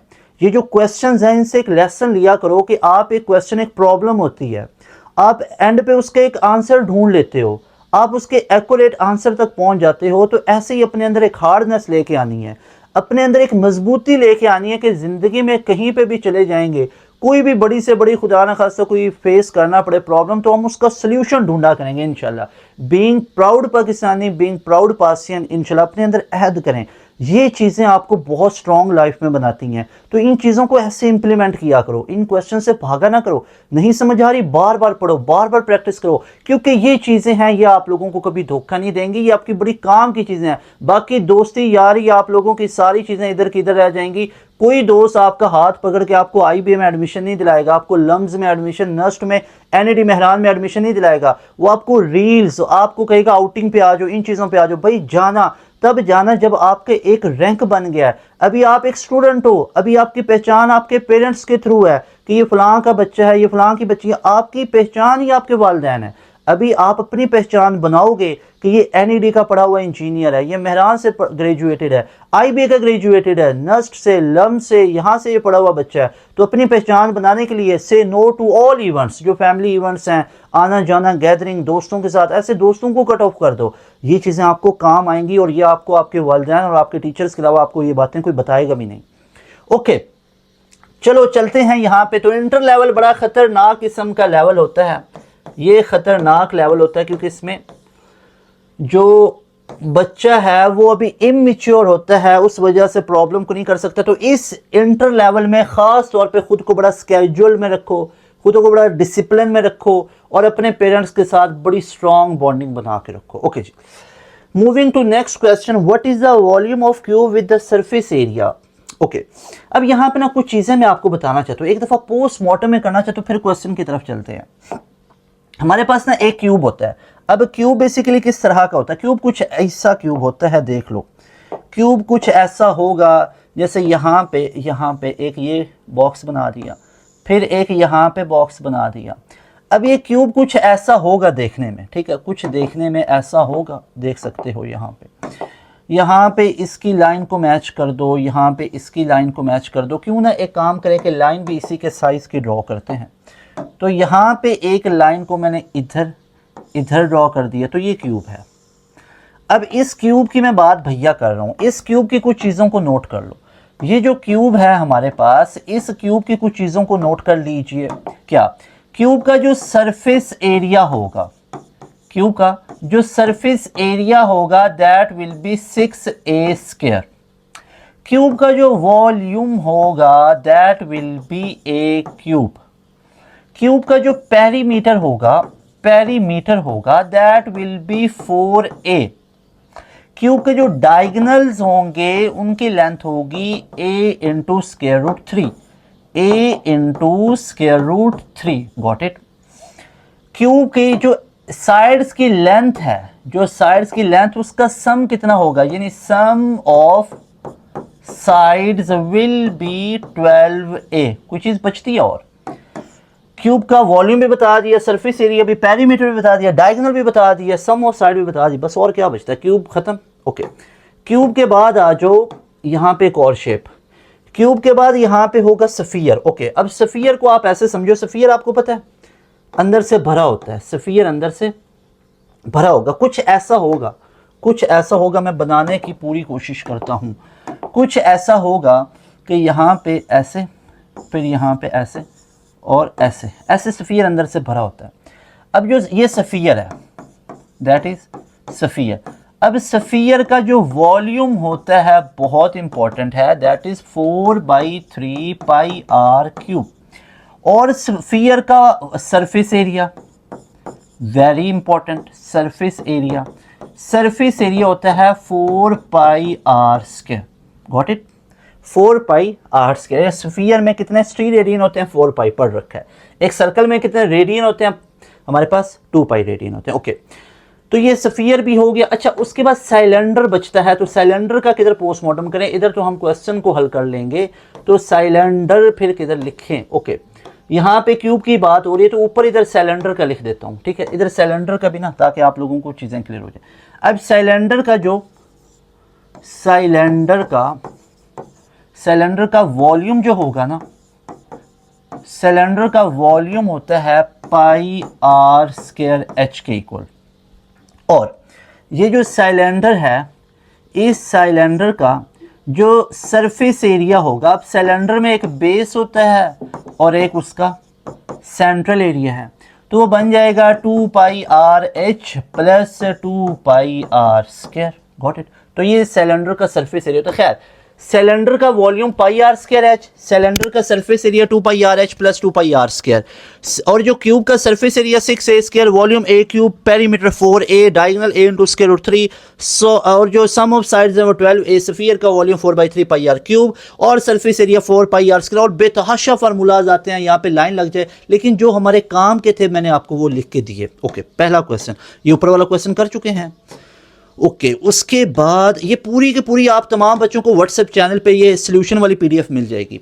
अगर what is the volume of cube, अच्छा वॉल्यूम ऑफ क्यूब पूछ रहा है, वॉल्यूम ऑफ क्यूब पूछ रहा, तो क्यों मैं सबसे पहले लिख लूं वॉल्यूम ऑफ क्यूब, तो मेरे पास होगा ए क्यूब, इसको इक्वेशन 1 बना ली, with the surface area. Surface area कितना गिवन है, सरफेस एरिया 6a स्क्वायर होता है, सरफेस एरिया क्यूब की बात हो रही है ना, क्यूब का सरफेस एरिया 6a स्क्वायर होता है, कितना दिया हुआ है 60x स्क्वायर। तो भैया a चाहिए तो a इधर से निकाल लो, 6 10 ऐसे ही है। तो सर कंफ्यूज हो जाएंगे, ऐसे ना कीजिए, कोई बात नहीं, ऐसे नहीं करते हम। तो फिर हम एक काम करते हैं, यहाँ पे ऐसे कर लेते हैं। ओके, 60x स्क्वायर गिवन है ना, तो यहाँ से मेरे पास जो a स्क्वायर है वो कितना बन गया, that will B 60x square divided by 6, ऐसे ही है। तो मेरे पास a स्क्वायर की वैल्यू कितनी आ गई, यहाँ पे चेक कर सकते हो 10x स्क्वायर। ओके, अगर मैं a की वैल्यू निकालूंगा तो दैट विल बी 10 अंदर ही रहा, x बाहर निकला है। तो ये जो मेरे पास a की वैल्यू आई, इस a की वैल्यू को मैं इधर यूज करूंगा। देखो एरो को देखो, ये जो a की वैल्यू है कैसे 6a स्क्वायर होता है ना क्यूब का volume, surface area, surface area of cube होता है 6a स्क्वायर, और ये है किसके इक्वल 60x स्क्वायर के इक्वल है। तो यहाँ से a स्क्वायर निकल आया 60x स्क्वायर अपॉन 6, 6 10 60 होता है ना, तो a स्क्वायर की वैल्यू हमारे पास कितनी आ गई, a स्क्वायर की मेरे पास वैल्यू आ गई 10x स्क्वायर, ऐसे ही है। तो जब मैंने इसका स्क्वायर रूट लिया तो ये मेरे पास कितना आ गया, square root 10 into X. Got it. Okay जी, अब यहाँ पे वैल्यू पुट कर दो, a क्यूब होता है, वॉल्यूम a क्यूब होता है। ओके, तो यहाँ पे अब इसकी वैल्यू पुट कर लो, तो वॉल्यूम होता है a क्यूब, तो यहाँ पे यूज़ कर लो, तो a की जगह पे क्या पुट कर लिया, स्क्वायर रूट 10 और आगे x और ऊपर क्यूब आ गया, ऐसे ही है। तो ये बन गया, अब 10 की पावर ये कितनी है, स्क्वायर रूट 1/2 है, तो 3/2 बन गई ना, तो 10 की पावर 3/2 बन गई और x की पावर 3 बन गई। अब 10 की पावर 3/2 को मैं लिख सकता हूँ 10 इंटू स्क्वायर रूट 10, यानी 10 की पावर 1 + 1/2 वो 3/2 ही होती है, और साथ x क्यूब। तो ये देख लो कहीं पे लिख रखा है, तो इसको लॉक कर दीजिए यहाँ पे। अच्छा, ये पूरे का पूरा हमारे पास कहाँ पे लिख रखा है, दैट इज़ इन, यहाँ पे चेक कर सकते हो, that is in beta option. So beta option right option होगा। एक चीज़ आपको बता दूँ, ये हमारे पास पूरी a की वैल्यू, ये a की वैल्यू जब इधर पुट करोगे ना, a का क्यूब, तो x का तो सीधा सीधा क्यूब बनेगा, ये यहाँ पे स्क्वायर रूट थोड़ा सा पीछे रहना है, थोड़ा सा यहाँ पे पीछे रहना है, ठीक है, ये चीज़ आपको बता दूँ। अदरवाइज ये इसका राइट आंसर क्या बनेगा, इसका राइट आंसर बनेगा बीटा ऑप्शन ही, ठीक है। अगर पेपर में ऐसा मिल गया तो नन ऑफ दीज को चूज करना है, नन ऑफ दीज को। पेपर में IBA के पेपर में कोई मिस्टेक नहीं होगी, यहाँ पे ये इसकी कंपोजिंग मिस्टेक है, ये मैं आपको बता देता हूँ। यहाँ पे ये कंपोजिंग मैं खुद बता रहा हूँ आपको कि ये इसका 10 इंटू 10 और x क्यूब जो है वो बाहर ही आएगा, बनता ही बाहर है ना। देखो a की वैल्यू कितनी निकली है, 10 स्क्वायर रूट इंटू एक्स। तो जब ये उठा के आप a में पुट करोगे तो a का तो क्यूब है, यानी x का तो सीधा सीधा क्यूब बन रहा है, x का तो सीधा सीधा क्यूब बन रहा है स्क्वायर रूट के अलावा, तो वो स्क्वायर रूट में, तो इसका बीटा ही होगा। ये करेक्शन कर लो, ये ऑप्शन सही कैसे है, ये ऑप्शन सही ऐसे है, 10 into square root 10 into x cube. Got it. Okay, अगर IBA में ऐसा मिल गया लम्स में, तो नन ऑफ दीज चूज करना है, क्योंकि भाई ये थोड़ी ना आया, हमारा आंसर तो ये आया, ये जो हमारा जो कंपोजर है उससे ये मिस्टेक हुई है, ठीक है। तो ये नन ऑफ दीज लगाना है अगर IBA में ऐसा आ गया, लेकिन ये आया हुआ है तो ये इसका बीटा ऑप्शन ही है। ओके, उसके बाद नेक्स्ट है, a semi circle is divided into 40 congruent pizza slice shaped parts. If the diameter of the semicircle is 10 feet, what is the area of which wedge shaped part? तो area निकालना है, semi circle की बात हो रही है, semi circle का area, area of circle कितना होता है पाई आर स्क्वायर, तो एरिया ऑफ सेमी सर्कल कितना हो जाएगा, half pi are square, semi circle की बात हो रही है। तो एरिया विल बी 1/2 पाई का पाई आर स्क्वायर, तो हमारे पास आर कितना आ जाएगा, if the diameter of the semi circle 10 feet है तो 5 आ गया ना रेडियस, क्योंकि डायामीटर हमारे पास 10 है तो रेडियस कितना आ गया 5, तो 5 का स्क्वायर हमारे पास कितना बन गया, that will be 25। Got it. तो ये हमारे पास कितना एरिया बन गया, area will be equal to 25 pi divided by 2। तो ये हमारे पास एरिया आ गया 25 पाई डिवाइडेड बाई 2। लेकिन उसने पूछा है कि if a semi circle is divided into 40 concurrent pizza slice, तो हमने निकालना है what is the area of each veg shape, यानी एक शेप का हमने बताना है। ये तो हमने एरिया ऑफ पूरे सेमी सर्कल का, यानी इसने बात ऐसे की है, उसने ये बोला है, उसने बोला आपके पास एक पूरे का पूरा सर्कल है। फॉर एग्जाम्पल यहाँ पे हमारे पास क्या है, एक सर्कल है, जैसे फॉर एग्जाम्पल ये एक पूरा सर्कल है, ये ना एक सर्कल है। इस सर्कल में भी वो क्या कह रहा है, इस सर्कल में वो कह रहा है कि इस सर्कल को हाफ किया जाए तो क्या बन गया, सेमी सर्कल। जैसे इसको मैं आधा कर देता हूँ तो ये सेमी सर्कल है। अब ये जो हमने एरिया निकाला है ना भैया, हमने एरिया किसका निकाला है, हमने एरिया निकाला है इस पूरे सेमी सर्कल का, इस सेमी सर्कल का, जो कि होता है 1/2 पाई आर स्क्वायर, क्योंकि टोटल सर्कल का एरिया कितना होता है पाई आर स्क्वायर, और सेमी सर्कल का कितना बनेगा, हाफ पाई आर स्क्वायर। लेकिन ये जो सेमी सर्कल है ये भी 40 हिस्सों में डिवाइड हुआ है। तो हमने ये जो सरफेस एरिया निकाल दिया ना हाफ पाई आर स्क्वायर, ये हमने किसका निकाला हुआ है, ये तो हमने सेमी सर्कल का एरिया निकाल लिया ना, ये तो सेमी सर्कल का 25 पाई अपॉन 2 आ गया। जबकि हमें सेमी सर्कल का नहीं चाहिए था, हमें चाहिए था इस एक पार्ट का, ये जो 40 पार्ट हुए हैं सेमी सर्कल के, उसके एक पार्ट का चाहिए था। तो बहुत अच्छा किया कि पहले हमने पूरे सेमी सर्कल का, सर्कल की तो बात ही नहीं हुई, बात ही किसकी हुई है, सेमी सर्कल की। तो इसलिए सेमी सर्कल का, पूरे सेमी सर्कल का एरिया होता है हाफ पाई आर स्क्वायर, और वो हाफ पाई आर स्क्वायर हमने कितना निकाल लिया, 25 पाई अपॉन 2। अब इस सेमी सर्कल के एरिया को भी 40 पे डिवाइड करेंगे तब जाके इस एक पार्ट का एरिया आएगा। तो आ जाओ इस पूरे एरिया को क्या करेंगे, इस पूरे एरिया को डिवाइड करेंगे किस पे, 40 पे। डिवाइड करो 40 पे, चेक करो। तो ये हमारे पास कितना है 25 पाई ऐसे ही है, डिवाइडेड बाई 2 है।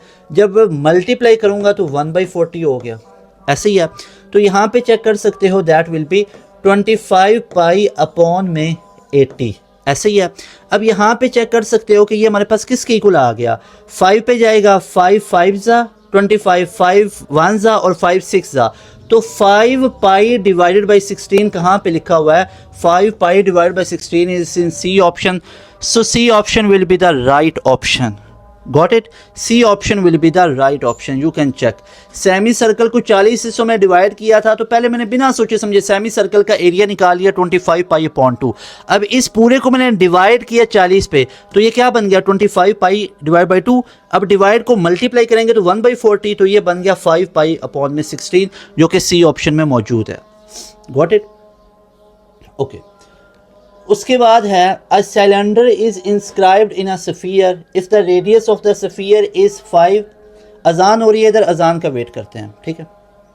मैं साइड पे हो जाता हूँ, अजान हो जाए तो फिर आगे कंटिन्यू करते हैं।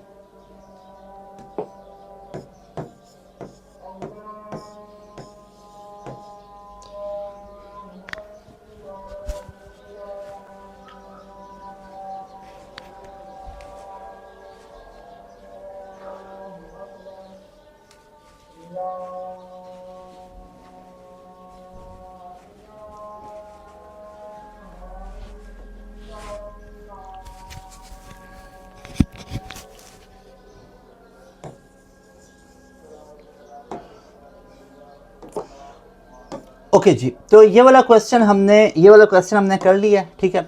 उसके बाद नेक्स्ट क्वेश्चन है हमारे पास, a cylinder is inscribed in a sphere. एक सिलेंडर को एक स्फीयर में रखा गया। If the radius of the sphere is 5 and the height of cylinder is 6, then what is the volume of cylinder. अब सिंपल सी बात है, क्या पूछा जा रहा है, वॉल्यूम ऑफ सिलेंडर पूछा जा रहा है। तो खुद मुझे बता दो वॉल्यूम ऑफ सिलेंडर क्या होता है, अभी ऊपर बताया था।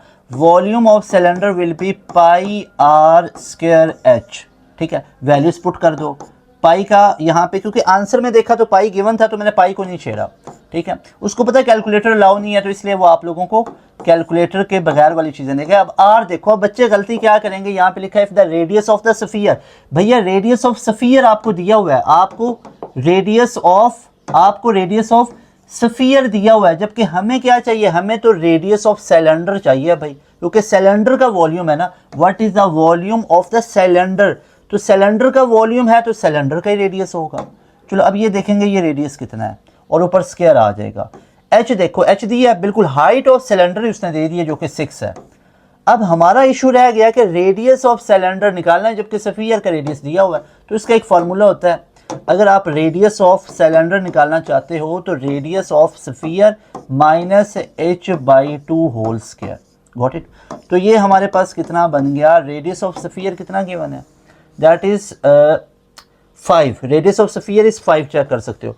तो 5 का स्क्वायर हमारे पास कितना बन गया 25, माइनस हाइट कितनी थी 6 हाइट है ना 6, तो 6/2 कितना बन गया 3 का स्क्वायर कितना बनता है 9, सो 25 माइनस 9 16, तो r कितना आ गया 4 आ गया। अब ये रेडियस ऑफ सिलेंडर है जो कि मैं यहाँ पे पुट करने जा रहा हूँ। तो 4 का स्क्वायर कितना बन गया 16 इंटू 6 कितना होता है 96, तो ये डेल्टा ऑप्शन बन गया राइट ऑप्शन, कितना बन गया 96 पाई, गॉट इट। आपकी तसल्ली के लिए 16 को 6 से मल्टीप्लाई भी कर देते हैं, ओके। तो 16 मल्टीप्लाई बाई 6, 36, 6 टेकन 3, 1 और 9, गॉट इट। इस क्वेश्चन को दोबारा देखो, बहुत मजे का क्वेश्चन है। If cylinder is inscribed in a sphere, sphere का रेडियस दे दिया, हाइट सिलेंडर की दे दी, बच्चा जल्दी में ये वैल्यू पुट करेगा तो आंसर, ये गलती नहीं करनी है।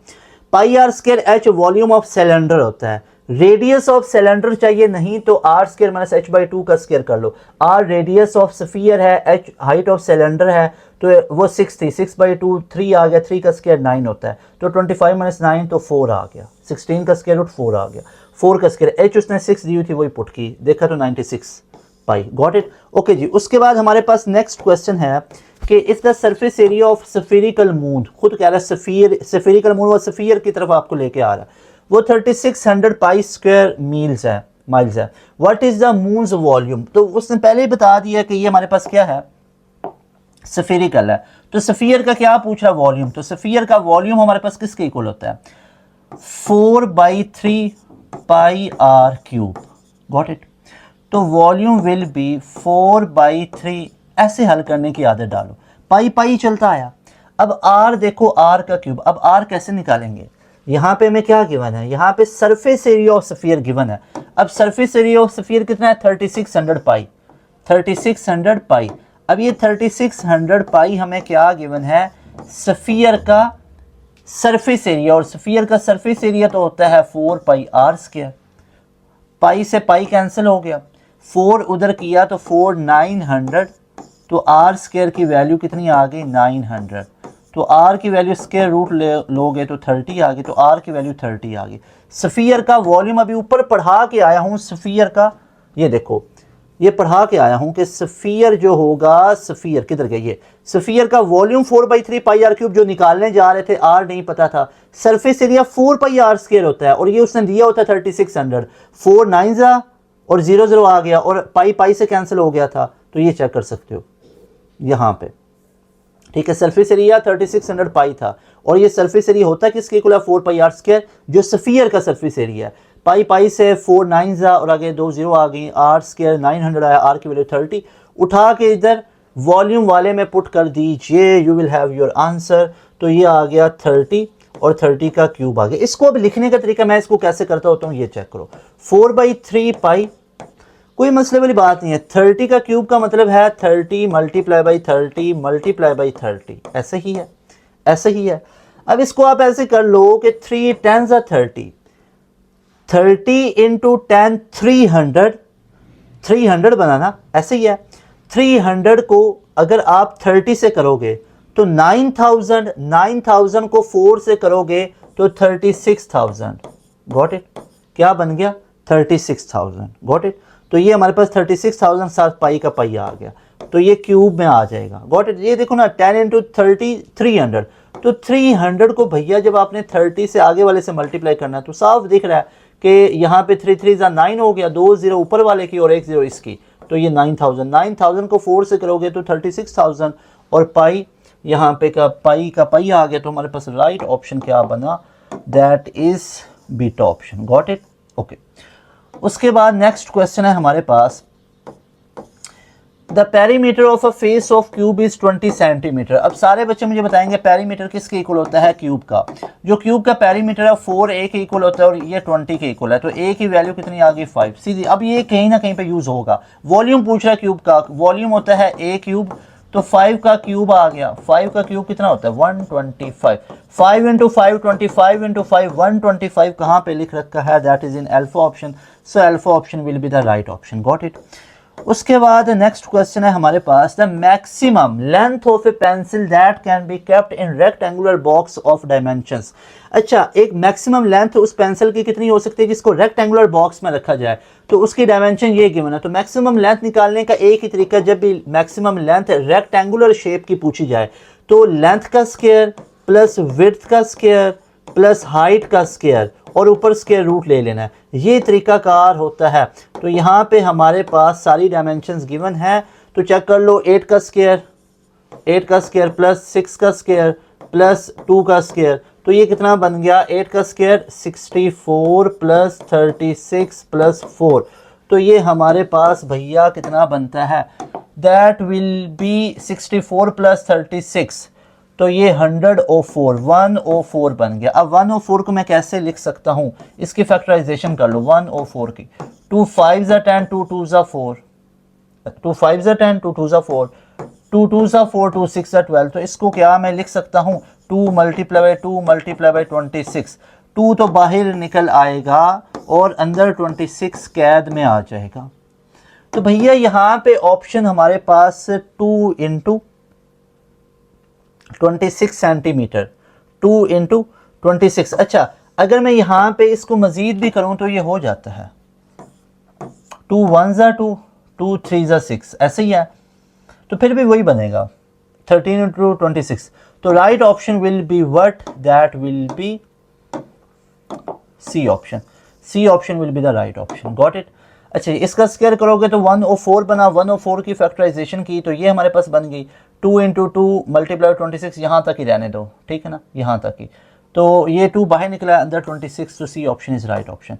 ओके, उसके बाद नेक्स्ट क्वेश्चन है the diagonal of a cube. Cube का डायगोनल किसके इक्वल होता है, a इंटू स्क्वायर रूट 3, और ये कितनी गिवन वैल्यू है 6 into square root 3। Got it. Square root 3 से कैंसिल हो गया, तो a की वैल्यू कितनी आ गई 6 आ गई। अब आगे क्या पूछा, फाइंड वॉल्यूम, तो वॉल्यूम होता है a क्यूब और क्यूब आ जाएगा 6 मल्टीप्लाई बाई 6 इंटू 6, तो ये बनता है 216 ना।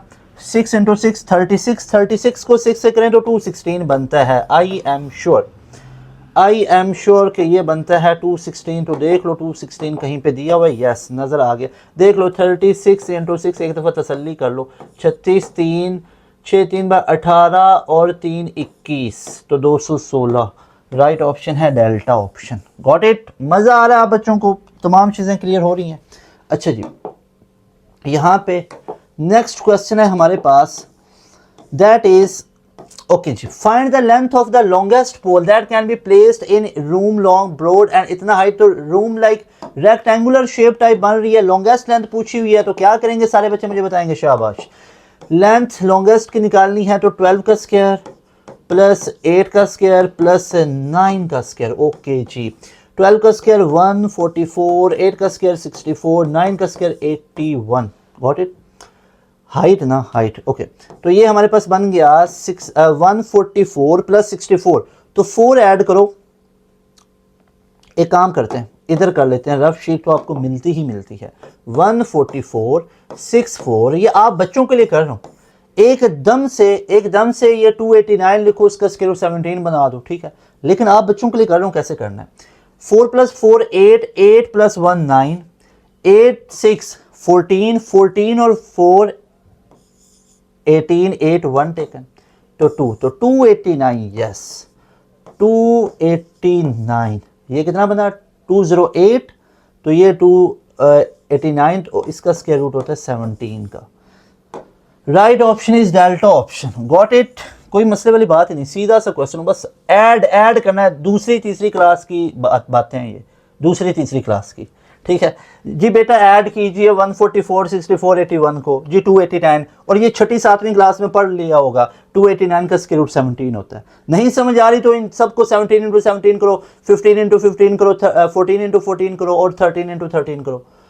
ओके जी, उसके बाद नेक्स्ट है the volume of a circular cylinder whose base is 3 centimetre diameter and whose height is thrice this. अच्छा, अब थोड़ा सा चेंज कर रहा है, अब आराम से पढ़ते हैं। The volume of a circular cylinder whose base 3 centimetre है, ठीक है, इन डायमीटर 3 का हो गया, and whose height is 3 time this in cubic centimetre. तो निकालना क्या था वॉल्यूम। अच्छा, वॉल्यूम क्या था स्टार्ट में बता दिया, कोई मसले की बात नहीं। किसका वॉल्यूम? सिलेंडर। तो सिलेंडर का वॉल्यूम तो होता है भैया पाई आर स्क्वायर एच। स्टार्ट में बोला, स्टार्ट में आ जो नीचे अभी बोला था, अभी बोला था आप बच्चों को कि जो हमारे पास वॉल्यूम होगा सिलेंडर का वो कितना होगा, ये अभी देख लो। तो यहाँ पे ये देख लो, volume of cylinder will be pi are square, ये दिखाने के लिए आपको इधर लेके आया हूँ। तो वॉल्यूम ऑफ सिलेंडर हमारे पास कितना हो गया, पाई आर स्क्वायर एच हो गया। तो यहाँ पे पाई आर स्क्वायर एच हमें निकालना है, पाई आर स्क्वायर एच हमें निकालना है। Okay, pi are square h हमें निकालना है, तो यहाँ पे वैल्यूज पुट कर दें। अभी आप लोगों ने सीधा चलते जाना होता है जब तक कोई मसला ना बने। ये देखो आर, देखो जी बिल्कुल पता है 3 सेंटीमीटर इन डायमीटर है, तो रेडियस कितना बन गया, हाफ कितना बनता है 1/5, ठीक है। या इसको 3/2 लिख लो। डायमीटर अगर 3 है तो रेडियस क्या होता है डायमीटर का हाफ, ऊपर स्क्वायर ले लो। हाइट कितनी है, हाइट कह रहा है 3 टाइम है, किसका, उसके बेस की निस्बत 3 टाइम है, तो बेस कितनी है 3 सेंटीमीटर। तो हाइट इसका 3 टाइम है, तो ये कितना बन गया 9। खुद देखो, the volume of a circular cylinder whose base is 3 centimetre in diameter, ठीक है, यानी 3 सेंटीमीटर डायमीटर है, and whose height is 3 time of this. तो 3 का 3 टाइम कितना बनता है 9 बनता है। Got it. ओके, तो अब इसको हल कर लीजिए, सिंपल इज दैट कि ये हमारे पास बन गया volume will be equal to pi का पाई आ गया और नीचे 3 का square 9/4 multiply by 9। Got it. तो volume will be 9 into 9 81 pi divided by 4। तो ये कहीं पे लिखा हुआ है तो चेक कर लीजिए, बिल्कुल लिखा हुआ है, क्यों नहीं लिखा हुआ। तो beta option is right option. Got it. Okay, बस इसमें एक ही चीज है, हुज हाइट इज 3 टाइम। तो हाइट कितनी है 3 टाइम किसका, ऑफ दिस क्या मतलब 3 सेंटीमीटर का 3 टाइम, तो वो 9 बन गया। ओके जी, उसके बाद यूनिट्स भी देख लिया करो, यहाँ पे तो यूनिट्स सारे सेम ही चलते आ रहे थे। ओके, उसके बाद नेक्स्ट क्वेश्चन है the volume of a cube is numerically equal to the sum of its edges. Volume of cube का वॉल्यूम किसके इक्वल होता है, ए क्यूब के। ये किसके इक्वल आ रहा है, numerically equal to the sum of its edges. Sum of edges कितने होते हैं क्यूब के, 12 है, ये भी ऊपर बताया हुआ था। ए के ए से कैंसिल हो गया, तो ए स्क्वायर की वैल्यू कितनी आ गई 12 आ गई, ए स्क्वायर की वैल्यू 12 आ गई। वो कह रहा है what is the total surface area of in square unit. Cube का सरफेस एरिया होता है 6a स्क्वायर, 6a स्क्वायर ऐसे ही है। तो 6a स्क्वायर की वैल्यू कितनी है 12 है। एक ये काम ना करने लग जाना, a निकालो फिर a निकालो फिर उसका स्क्वायर ले लो, तो वो डायरेक्ट गिवन है। तो 12 इंटू 6 कितना होता है 72। Got it. 12 2 6 1 1 और 6 और 1 72। तो राइट ऑप्शन क्या बन गया 72 बन गया। Got it. हाँ, अगर यहाँ पे a होता तो a को निकाल सकते इसका स्क्वायर रूट लेके, 3 इंटू 2 इंटू 2 तो 2 इंटू 3 आ जाना था। Got it. ओके, उसके बाद है हमारे पास, लेकिन सरफेस एरिया अब होता ही 6a स्क्वायर के इक्वल है ना। उसके बाद नेक्स्ट क्वेश्चन है हमारे पास, if the sum of the edges of a cube is 48 inches the volume will be. तो क्या बोल रहा है, the sum of the edges of cube is 48। Sum of edges of cube होते हैं 12a, और ये किसके इक्वल है, ये 48 के इक्वल है। तो a की वैल्यू कितने आ गई 12, 4 48, तो a आ गया 4। और निकालना क्या है वॉल्यूम, तो वॉल्यूम ऑफ क्यूब होता है a क्यूब के इक्वल। तो volume will B 4 multiply 4 16 into 4 96। Yes 96 ही बनेगा, चेक कर लेते हैं। तो ये हमारे पास 4 इंटू 4 16 इंटू 4 4 6 4 2 1, तो 64 बना ना, 64 सॉरी जी 64। तो ये कितना बन गया 64। Got it. ओके जी, तो ये चेक कर सकते हो कि हमारे पास 12 एज यानी सम ऑफ एजेस कितना आ गया 48। तो ए की वैल्यू हमारे पास कितनी आ गई, ए की वैल्यू आ गई 4। कैसे चेक कर लो, 48 डिवाइडेड बाई 12। तो यहाँ पे अगर आप लोग इसको डिवाइड करोगे, 12 1 ज़ा 12 12 2 ज़ा 24 3 ज़ा 36 और 4 ज़ा 48, तो ए की वैल्यू 4 आई। 4 का क्यूब 4 इंटू 4 16 इंटू 4 कितना होता है 64। तो right option will be alpha option. Got it? ठीक है जी। उसके बाद नेक्स्ट है हमारे पास 3 cubes of a metal whose edges are 3 centimeter, 4 centimeter and 5 centimeter respectively, then melted into a single cube the edge of the new cube। अच्छा पहले तो ये देखें ना कि हमारे पास 3 क्यूब्स हैं छोटे छोटे, उन तीनों क्यूब्स का वॉल्यूम अलग अलग निकाल के ऐड करते हैं तो वो बड़ा क्यूब बन गया, क्योंकि उसने खुद बोला कि मेल्ट करके उसको एक सिंगल क्यूब बनाया। तो तीनों का हम वॉल्यूम निकाल लेते हैं, ठीक है, वॉल्यूम, और उसको ऐड कर देते हैं, वो बड़ा क्यूब बन गया। फिर उसके एक एज को निकालने के लिए उसका क्यूब रूट ले लेंगे। तो ऐसे कर लेते हैं। ये देखें अब हमारे पास 3 क्यूब्स हैं, ठीक है। अब क्यूब्स में आपको यहाँ पे दिखाना चाहता हूँ कि क्यूब्स बेसिकली क्या है। ये क्यूब्स हैं, यहाँ पे चेक कीजिएगा कि एक क्यूब यहाँ पे, या ये दूसरा क्यूब, ये तीसरा क्यूब। अच्छा जी, अब ये हमारे पास क्यूब्स हैं, एक ये क्यूब है, दूसरा ये क्यूब है हमारे पास, और तीसरा ये क्यूब है।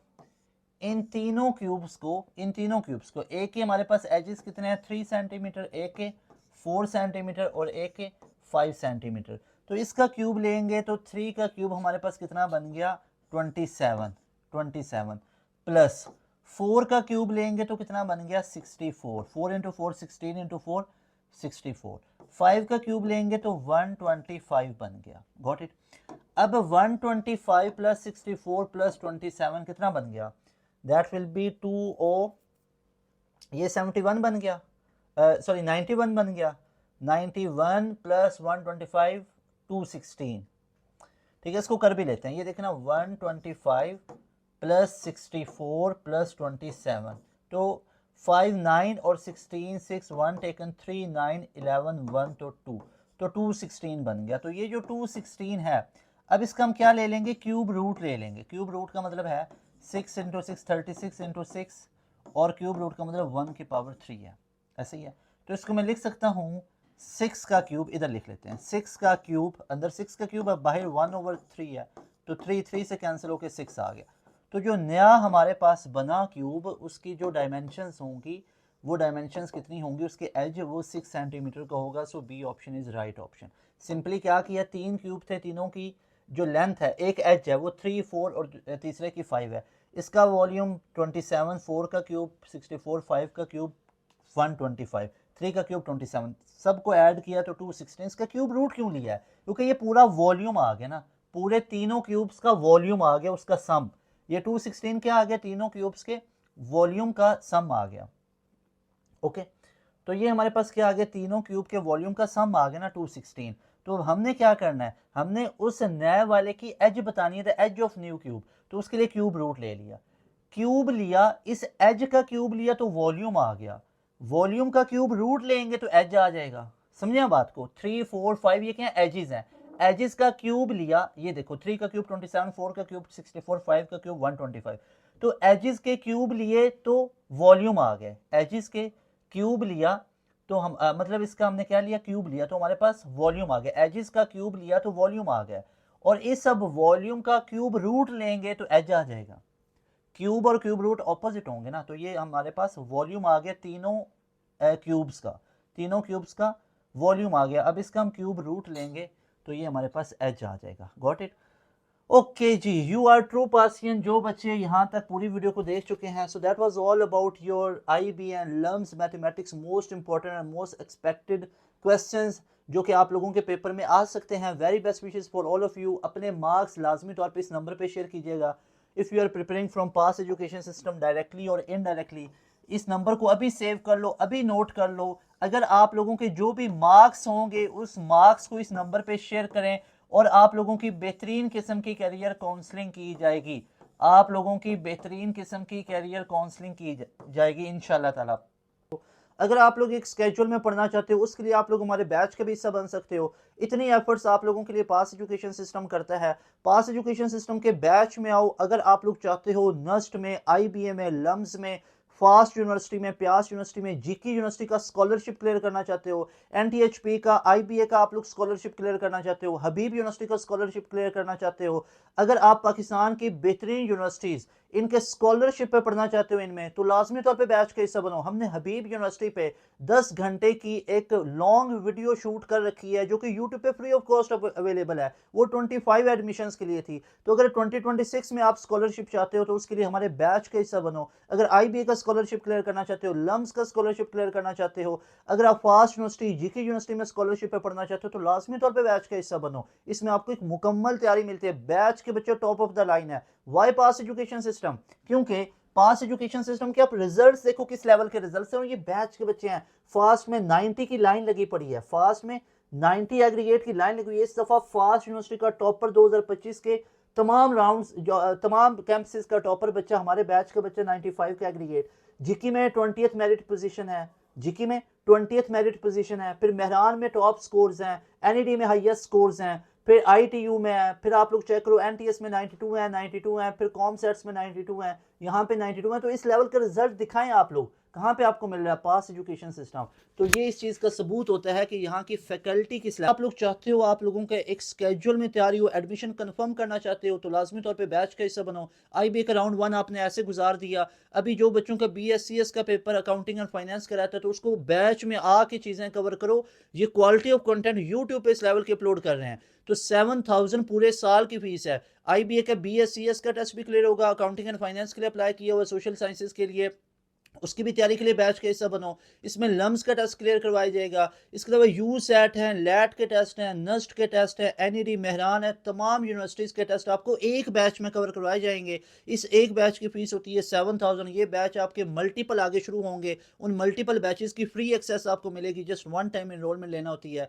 हम आपको एक ऐसा पोर्टल देते हैं जो कि पाकिस्तान का सबसे बड़ा पोर्टल है, जिसमें हर यूनिवर्सिटी का सेग्रीगेटेड डेटा आपको मिलेगा, जिसमें आपको 3-3 टीचर्स के रिकॉर्डेड सेशंस मिलेंगे, जिसमें आपको प्रैक्टिस जोन हर यूनिवर्सिटी का मिलेगा, जिसमें प्रीवियस बैचेस, अगर हमारे 2 बैचेस गुजर चुके हैं, बैच 1.0 की रिकॉर्डिंग मिलेगी, 2.0 की मिलेगी, 3.0 जो चल रहा है उसकी रिकॉर्डिंग्स मिलेंगी, 4.0 न्यू बैच में आप लोग ऐड होगे।